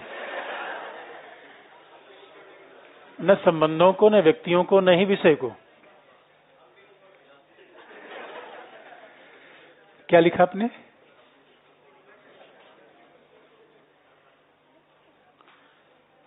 तो संडे को 6:30 पे पक्का। जो नहीं आ पाएंगे उनको ऑनलाइन एक्सेस मिल जाएगी, बहुत चिंता करने की बात नहीं है। वैसे भी जितने लोग हंगामा मचा रहे हो, कई क्लास वैसे बंक कर चुके हैं, मुझे याद है। क्या क्या लिखा आपने? फैन बंद करवाएं?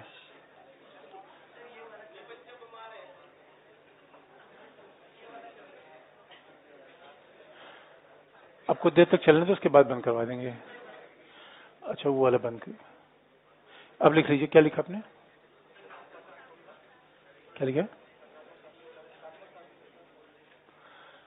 क्या लिखा आपने? एकात्मक,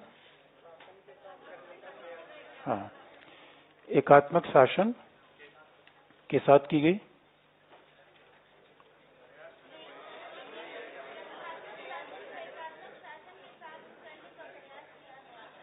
करने का प्रयास किया गया। हाँ, अगले पैराग्राफ से लिखिए, अगले पैराग्राफ से लिखिए। तुलनात्मक राजनीति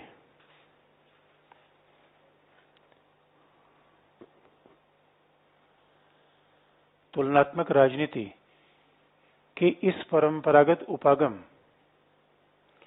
तुलनात्मक राजनीति के इस परंपरागत उपागम में तुलना के लिए राजनीतिक संस्थाओं का प्रयोग किया गया।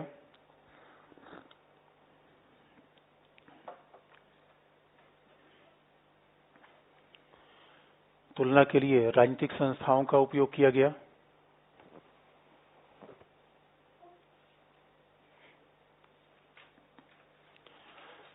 राजनीतिक संस्थाओं का उपयोग किया गया। अच्छा, राजनीतिक संस्थाएं क्या है? संसद है, प्रधानमंत्री, ये सब इंस्टीट्यूशन है। राजनीतिक संस्थाओं का प्रयोग किया गया जिनका उल्लेख संविधान में मिलता है।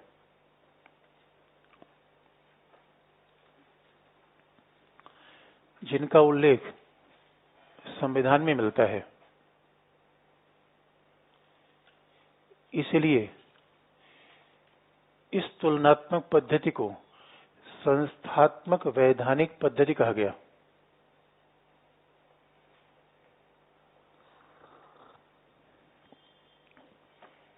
इसलिए इस तुलनात्मक पद्धति को संस्थात्मक वैधानिक पद्धति कहा गया।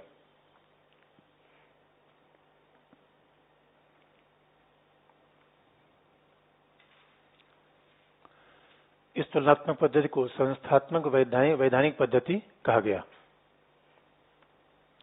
विधान का मतलब इसका संविधान के द्वारा अध्ययन किया गया।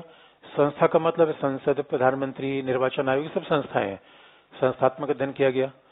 आगे लिख लीजिए, अगला पॉइंट है परंतु तुलनात्मक सरकारों के इस अध्ययन में परंतु तुलनात्मक सरकारों के इस अध्ययन में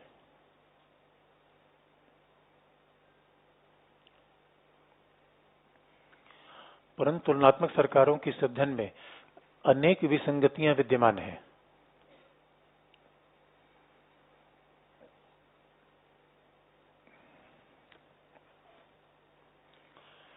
तुलनात्मक सरकारों के इस अध्ययन में अनेक विसंगतियां विद्यमान हैं। पॉइंट नंबर 1, इसमें केवल उदारवादी लोकतांत्रिक संस्थाओं की तुलना पर बल दिया गया।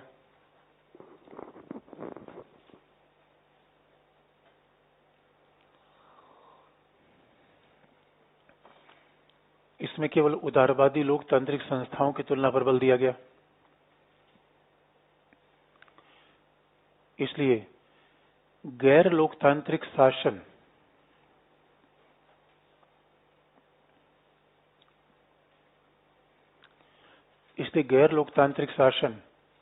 जैसे फांसीवाद, साम्यवाद, गैर लोकतांत्रिक शासन जैसे फांसीवाद, साम्यवाद, इनकी पूर्ण उपेक्षा कर दी गई।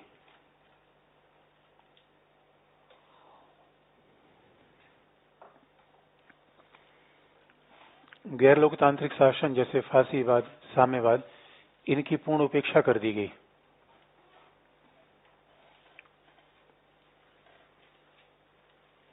इनकी पूर्ण उपेक्षा की गई। अगला पॉइंट,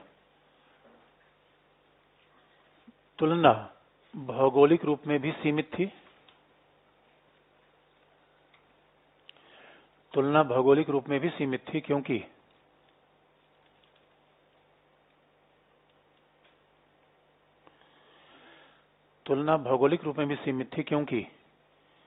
केवल यूरोप और उत्तरी अमेरिकी देशों की व्यवस्थाओं का अध्ययन किया गया।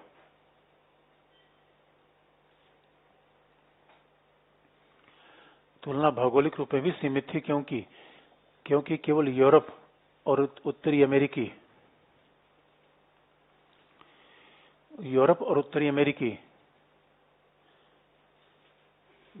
देशों की ही तुलना पर बल दिया गया, ये देशों की सरकारों की ही तुलना पर बल दिया गया। यूरोप और उत्तरी अमेरिकी देशों की सरकारों की तुलना पर ही बल दिया गया।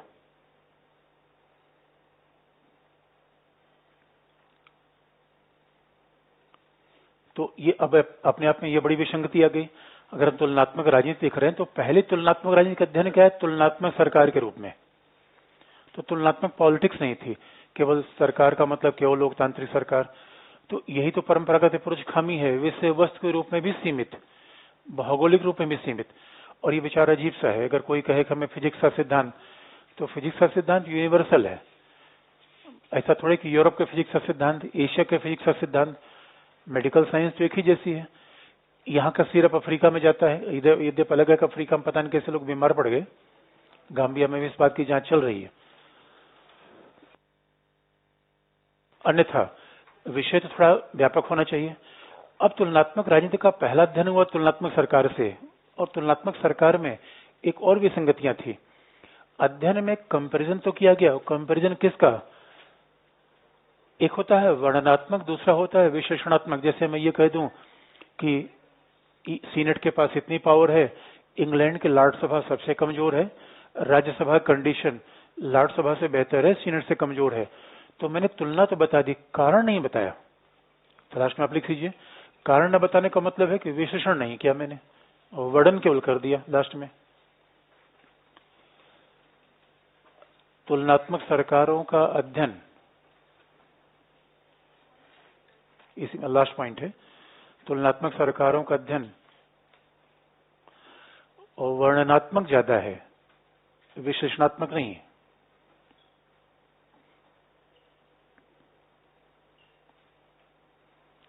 तुलनात्मक सरकारों का अध्ययन वर्णनात्मक ज्यादा है, विश्लेषणात्मक नहीं।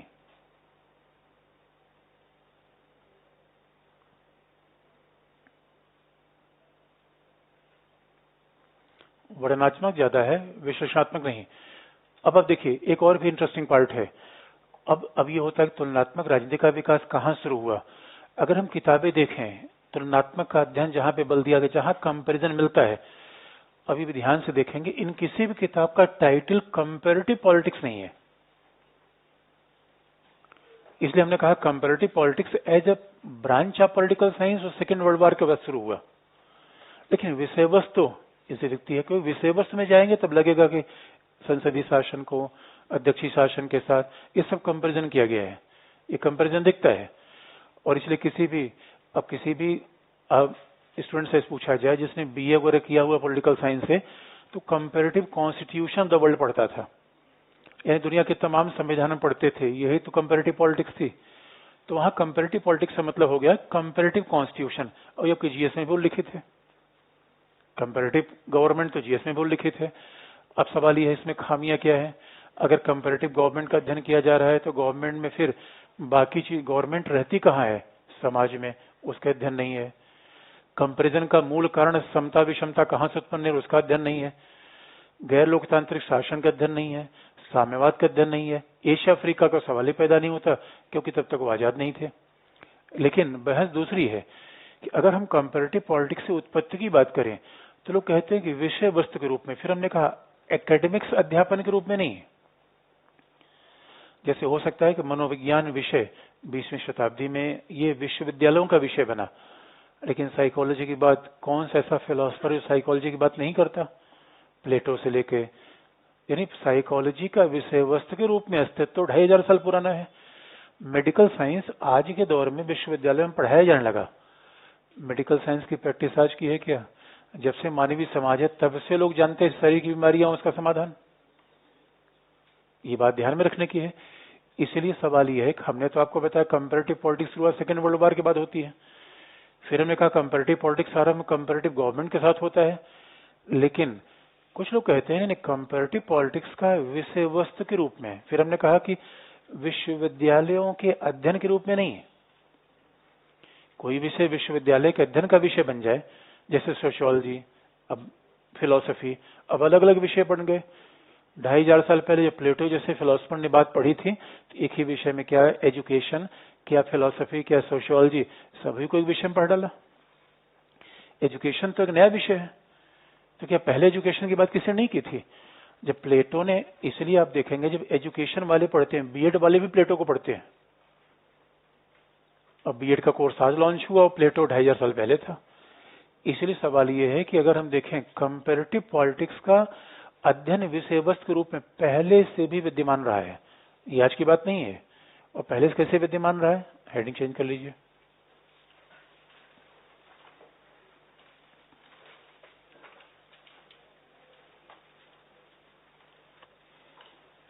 तुलनात्मक राजनीति, तुलनात्मक राजनीति, तुलनात्मक राजनीति की,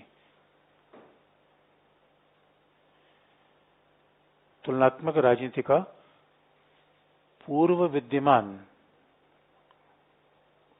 स्वरूप, तुलनात्मक राजनीति का पूर्व विद्यमान स्वरूप।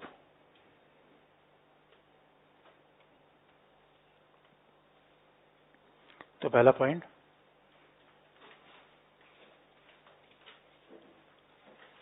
तुलनात्मक राजनीति का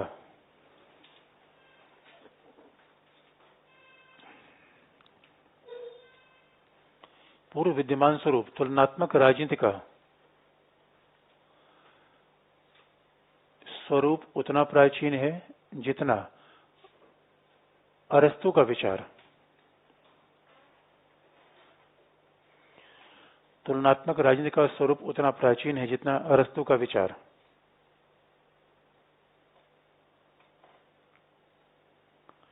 अरस्तु का विचार, जिन्होंने 6 प्रकार की शासन प्रणालियों का उल्लेख किया है।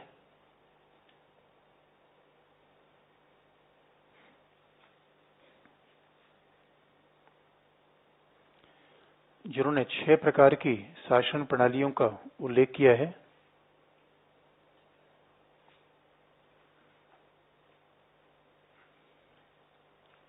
अच्छा, अब यहाँ पे ध्यान दीजिए, अब इन 6 प्रकार की शासन प्रणालियों को यहाँ विस्तार नहीं करेंगे क्योंकि थिंकर पढ़ना होता है हमें, पॉलिटिकल थिंकर में पूरा हमें अरिस्टोटल पढ़ना है, तो बस हम इसको यहाँ संक्षेप कर रहे हैं। तो जिन लोगों ने नहीं पॉलिटिकल थिंकर पढ़ा वो आगे पढ़ लेंगे। इसे हमने कहा कंपैरेटिव पॉलिटिक्स में सारी बात इधर की उधर की है, इसके बाद लिख लीजिए ये बात। 6 प्रकार की शासन प्रणालियों का उल्लेख किया जिसमें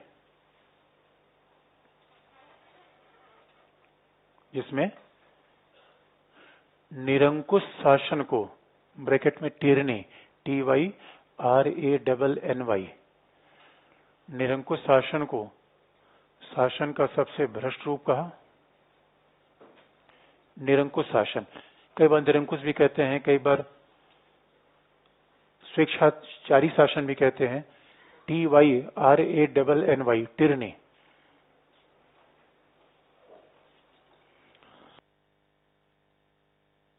निरंकुश शासन को शासन का सबसे भ्रष्ट रूप माना, जबकि राजतंत्री शासन को शासन का सर्वश्रेष्ठ रूप कहा।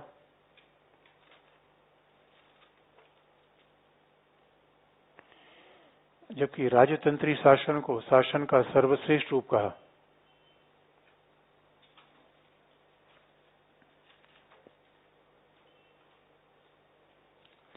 राजतंत्री शासन को शासन का सर्वश्रेष्ठ रूप कहा। और पॉलिटी को, पॉलिटी जो आप पढ़ते हैं हिंदी में, कह सकते, हिंदी में इसके अलग अलग नाम होते हैं, इसलिए हमने देवनागरी लिपि में पॉलिटी लिख लीजिए। और पॉलिटी को शासन का सर्वश्रेष्ठ व्यवहारिक रूप माना।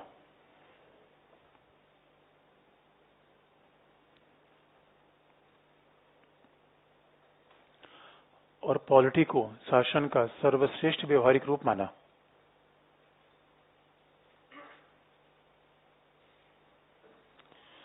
पॉलिटी को शासन का सर्वश्रेष्ठ व्यवहारिक रूप माना। तो अपने आप में सबसे बड़ा कंपैरिजन तो खुद अरिस्टोटल ने किया था, लेकिन अरिस्टोटल ने कभी ये दावा नहीं किया वो कंपैरेटिव पॉलिटिक्स जैसे विषय का निर्माण कर रहे हैं। और बल्कि हमने कहा कि अरिस्टोटल का कंपैरिजन इन लोगों से ज्यादा बेहतर था, क्योंकि ये लोग तो केवल लोकतांत्रिक शासन की बात कर रहे हैं। अरिस्टोटल ने सबके कंपैरिजन की बात कर दी थी। मामला यहां तक ही नहीं है, आगे भी लिख लीजिए। आधुनिक युग में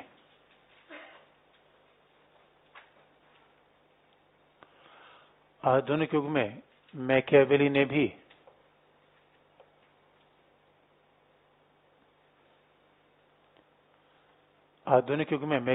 भी राजतंत्री और गणतांत्रिक शासन की तुलना की।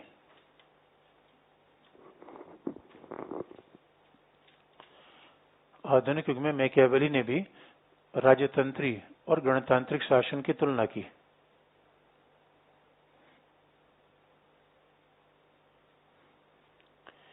मैकियावेली ने भी राजतांत्रिक गणतांत्रिक शासन की तुलना की। और यहां पर एक ऐसा नाम मैं बताऊंगा जो बीपीएससी के सिलेबस में है, मॉन्टेस्क्यू। मॉन्टेस्क्यू बीपीएससी सिलेबस में है बड़ा simple.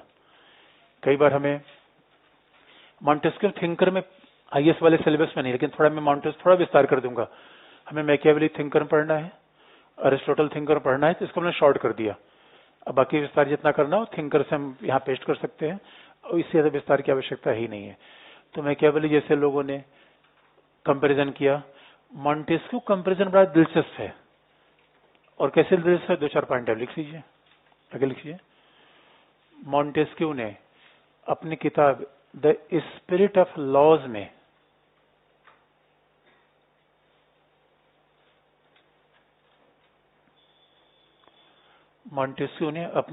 The spirit of laws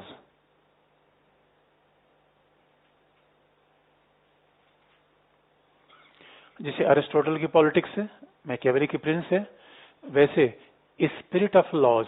और आप याद रखिए, किसी विचारक को मान लीजिए कहीं एग्जाम, कॉम्पिटेटिव एग्जाम में लिखना है, और खास तौर पर अगर आपको ऐसा लगता है कि उसको हमें समराइज करना है, तो आपको हम तरीका को बता दें। पहले किसी विषय वस्तु के संभावित आयाम को आप कलेक्ट कर लीजिए। जैसे कोई विषय वस्तु में किसी थिंकर को लिखना, तो 4 पॉइंट्स आप की में बांट लीजिए। उतनी बात, यही वैज्ञानिक तरीका अध्ययन का है, उतनी बात आप लिख पाएंगे। बाकी सब कथा कहानी हो जाए, कोई लिख नहीं पाएंगे। और वो 4 पॉइंट बिल्कुल सेंटर्ड, फोकस पॉइंट होने चाहिए। ये सारी बात आप पढ़िए, उसमें 4 काम का निकाल लीजिए, उतना ही आपका ये वैज्ञानिक तरीका यही कहलाता है। तो मान लीजिए हम मॉन्टेस्क्यू में पढ़ना हो तो 3-4 पॉइंट कहां से निकालेंगे हम? तो हकीकत की बात है, कोई फ्रेंच व्यक्ति है, तो फ्रेंच व्यक्ति, वैसे मॉन्टेस्क्यू का जीवन बड़ा अजीब सा था।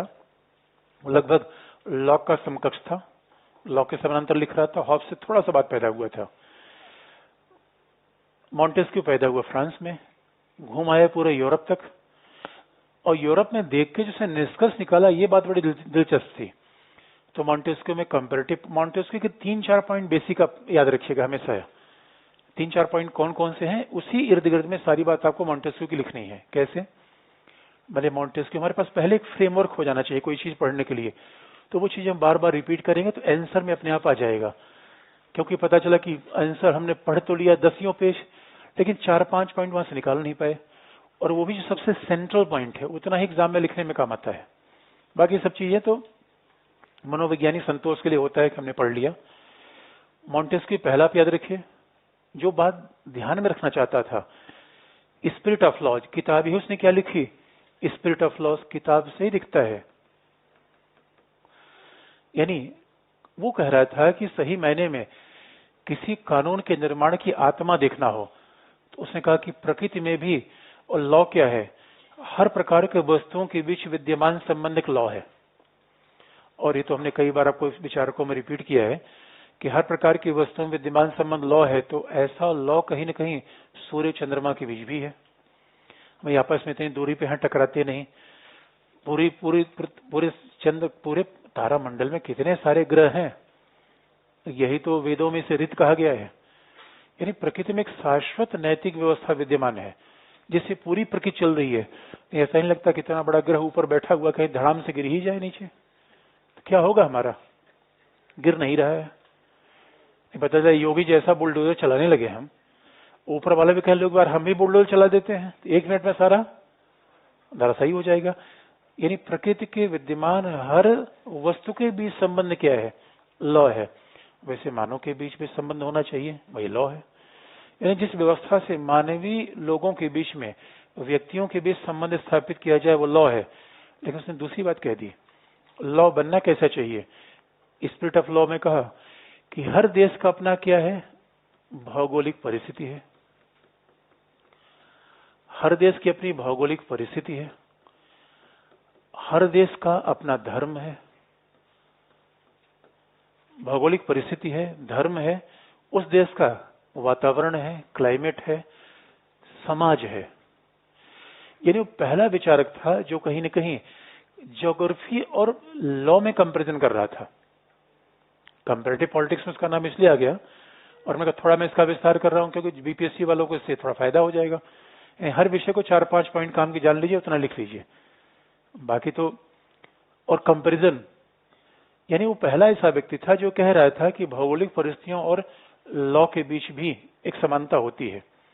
इसका सीधा सा मतलब होता है कि जहां, अगर एक सामान्य सी बात करें तो जहां गर्मी ज्यादा होगी वहां लोगों के व्यवहार हिंसक होने के चांसेस ज्यादा होते हैं। यानी स्पिरिट ऑफ लॉ नहीं होता, स्पिरिट ऑफ नेशन भी होता है। स्पिरिट ऑफ नेशन क्या है? कुछ लोगों के स्पिरिट क्या है? सहिष्णु होते हैं। कहीं पे स्पिरिट क्या है? बड़े आक्रामक है। अब भौगोलिक परिस्थितियां ऐसी है, कहीं भौगोलिक परिस्थितियां ऐसी हैं जहां न तो गन्ना है, न आम है, न अमरूद है, तो वहां केवल जानवर है और मानव है, तो किसको खाएंगे? वो भौगोलिक कारणों से ऐसा बना। तो भाई वो जानवर खाएंगे, जानवर नहीं मिलेगा तो फिर? इसलिए आप देखेंगे दुनिया में कई सभ्यताएं बड़ी ही बर्बर किस्म की रही हैं। भारत में ऐसी कल्पना आप नहीं कर सकते। भारत में हर मौसम में कोई चीज खाने को मिल जाती है। तो उसमें पहली बार, और ये ज्योग्राफी कंपैरिजन नया नहीं है, कई बार मॉन्टेस्क्यू के बारे में बात उठती है, उसका विचार बड़ा ओरिजिनल किस्म का नहीं है। और क्यों? क्योंकि आपको हम याद दिला दें, ज्योग्राफी कंपैरिजन उसने ही नहीं किया है। ज्योग्राफी की तुलना अरस्तु ने भी की है। अरस्तु ने भी कहा था कि दुनिया में 3 प्रकार के लोग हैं। जो पश्चिमी, जो यूरोपीय लोग हैं, बड़े बहादुर होते हैं। जो एशियाई हैं, बड़े बुद्धिमान होते हैं लेकिन बड़े आलसी होते हैं। और जो एथेंस के लोग होते हैं, उसमें बुद्धिमत्ता और साहस दोनों का लक्षण होता है। तो ये बात कहीं न कहीं अरस्तु ने कह दी थी कि ज्योग्राफी का रिलेशन राज्यों के व्यवहार से होता है। तो जैसा ज्योग्राफिकल फैक्टर होंगे वैसे वहां लॉ काम करेंगे। ये बात तो स्विट्जरलैंड के अध्ययन से भी दिखती है। यानी ठंडे प्रदेशों में, कभी आप भौगोलिक रूप में देखिए, ठंडे प्रदेशों में लोकतंत्र की सफलता ज्यादा है गर्म प्रदेशों की तुलना में। यही तो कंपैरेटिव पॉलिटिक्स है। पहली बात सुनिए, ये कही। दूसरा, वो गया इंग्लैंड, देखना चाहता था कुछ और, देख लिया कुछ और। अब ये दर्शन का मामला आ गया।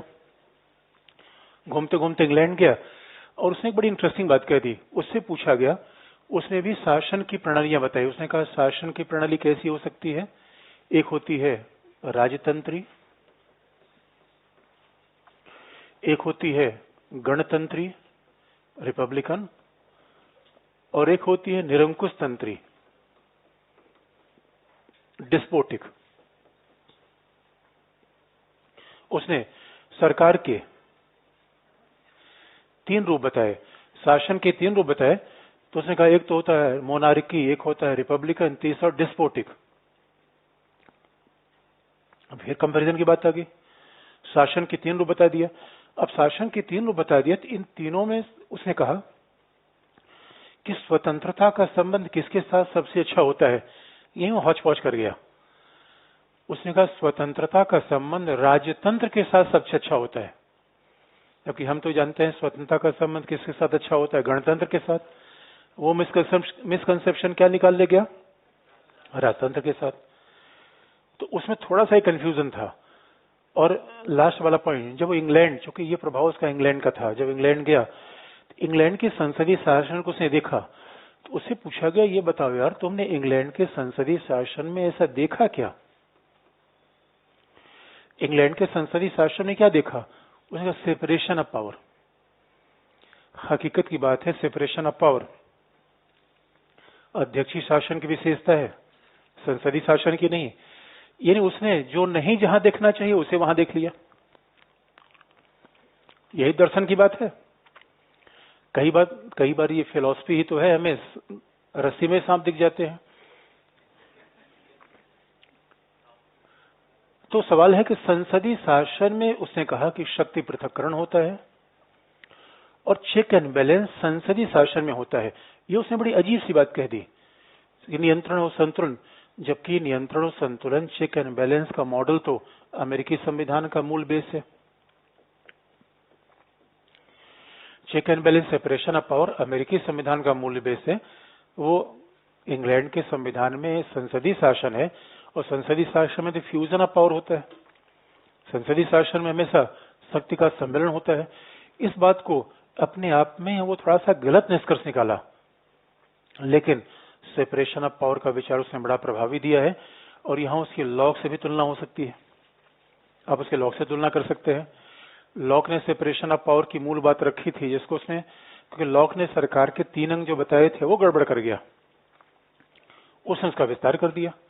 क्योंकि लॉक ने क्या बताया था, सरकार का 3 अंग क्या बताया था, विधायिका, कार्यपालिका और संधि निर्मात्री शक्ति। लॉक ने 3 बताया था, न्यायपालिका उसने नहीं कहा था। न्यायपालिका को उसने कार्यपालिका के अंदर रखा था। पहली बार सरकार का 3 अंग किसने बताया, विधायिका, कार्यपालिका और न्यायपालिका, किसने बताई है? ये पहली बार बताया मॉन्टेस्क्यू ने।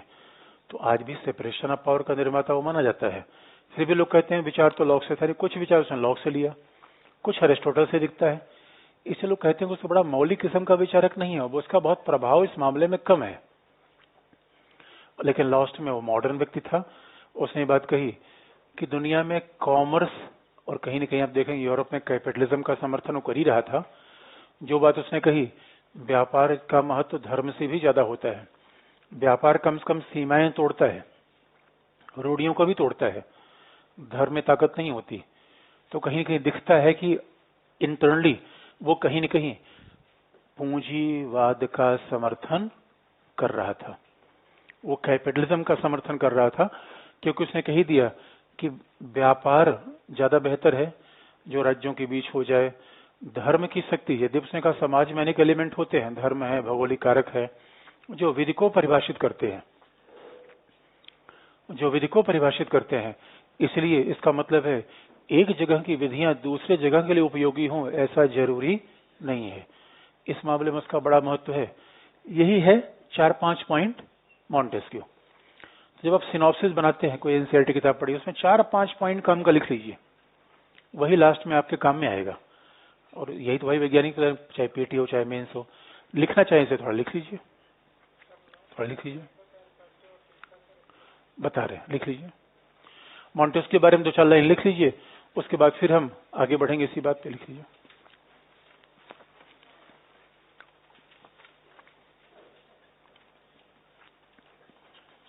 पहला लिख लीजिए। मॉन्टेस्क्यू ने कहा, हाँ, अपनी किताब स्पिरिट ऑफ लॉज में कहा, अपनी किताब स्पिरिट ऑफ लॉज में कहा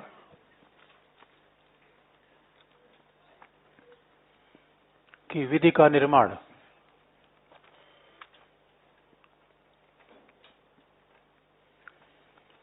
अपनी किताब स्पिरिट ऑफ लॉज में कहा कि विधि का निर्माण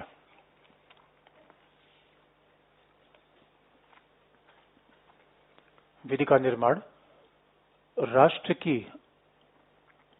मूल आत्मा से प्रभावित होता है। स्पिरिट,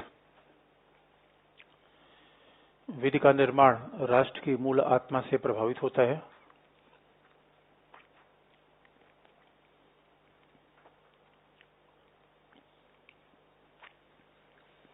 राष्ट्र की मूल आत्मा से प्रभावित होता है तथा राष्ट्र की आत्मा का निर्धारण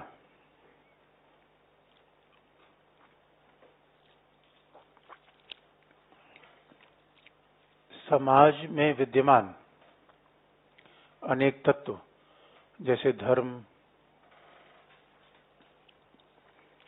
समाज में विद्यमान अनेक तत्व जैसे धर्म, सामाजिक मान्यताएं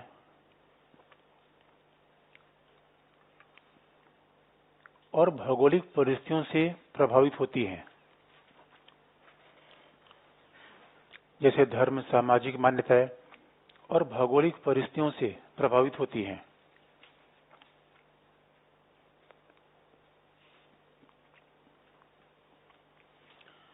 धर्म, सामाजिक मान्यताएं भौगोलिक परिस्थितियों से प्रभावित होती हैं। अगला पॉइंट है, उसने शासन प्रणालियों में तुलना करते हुए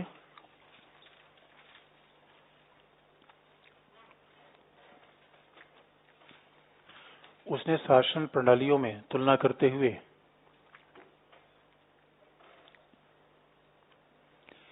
तीन प्रकार की शासन प्रणालियों का उल्लेख किया।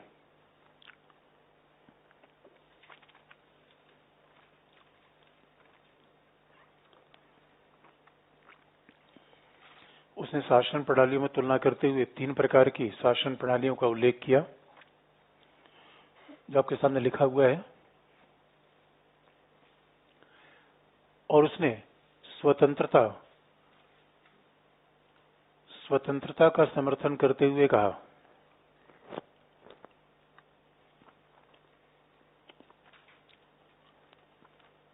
उसने स्वतंत्रता का समर्थन करते हुए कहा कि यह राजतंत्री व्यवस्था में सबसे प्रभावी रूप में उपलब्ध होती है।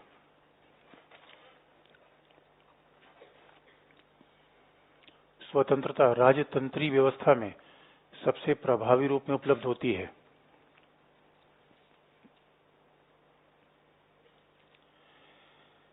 यहां उसका विचार इंग्लैंड से प्रभावित था।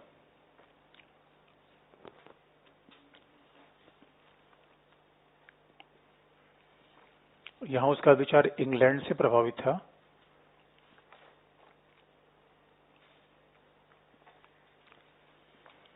इंग्लैंड से प्रभावित था क्योंकि यहां उसका विचार इंग्लैंड से प्रभावित था क्योंकि वह इंग्लैंड की यात्रा के दौरान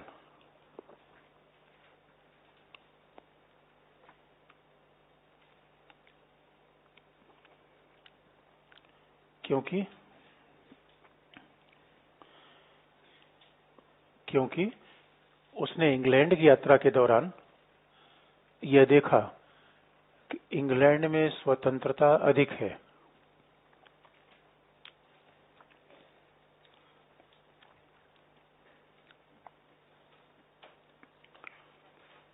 इंग्लैंड की यात्रा के दौरान ही देखा कि इंग्लैंड में स्वतंत्रता अधिक है, जबकि उदारवादी विचारक इसका उल्टा मानते हैं।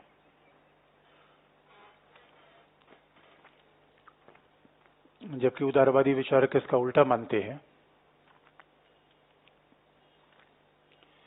और उनके अनुसार स्वतंत्रता लोकतंत्र में प्रभावी होती है।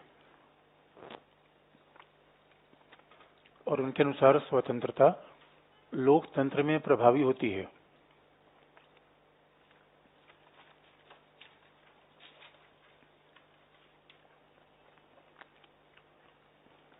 उनके अनुसार स्वतंत्रता लोकतंत्र में प्रभावी होती है। अंतिम पॉइंट, शक्ति पृथक्करण का सबसे व्यवस्थित प्रतिपादन करने वाला विचारक मॉन्टेस्क्यू है।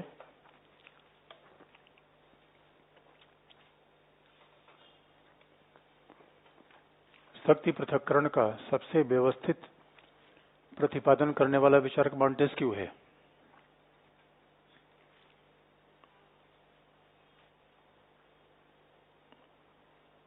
सबसे व्यवस्थित प्रतिपादन करने वाला विचारक मॉन्टेस्क्यू है और उसने जॉन लॉक के विचारों को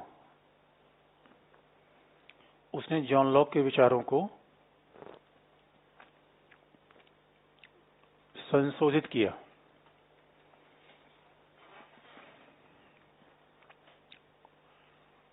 उसने जॉन लॉक के विचारों को संशोधित किया।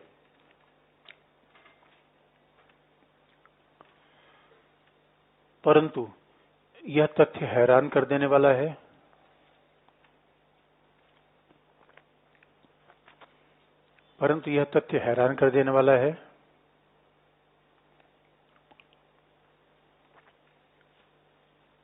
कि मॉन्टेस्क्यू इंग्लैंड के राजतंत्री विचार में भी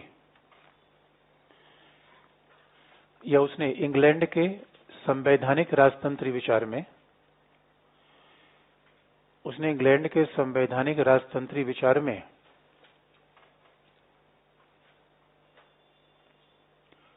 शक्ति पृथक्करण के विचार को नहीं देखा। इंग्लैंड के संवैधानिक राजतंत्री विचार में शक्ति के पृथक्करण के विचार को अंतर नहीं देखा।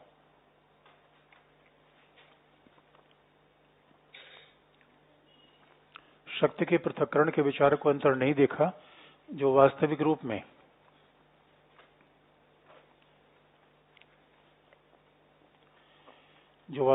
में अमेरिका के अध्यक्षात्मक शासन की मूल विशेषता है।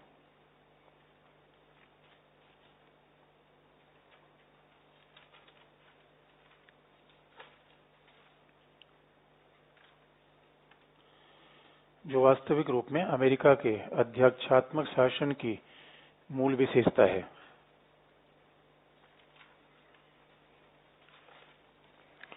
अध्यक्षात्मक शासन की मूल विशेषता है।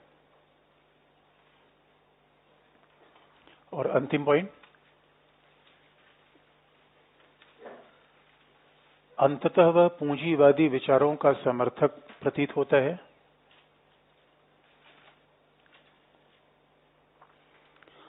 अंततः वह पूंजीवादी विचारों का समर्थक प्रतीत होता है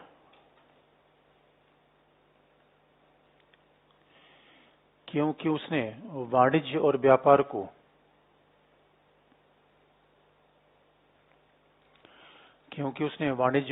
को धर्म की तुलना में ज्यादा महत्व दिया। क्योंकि उसने वाणिज्य और व्यापार को धर्म की तुलना में ज्यादा महत्व दिया।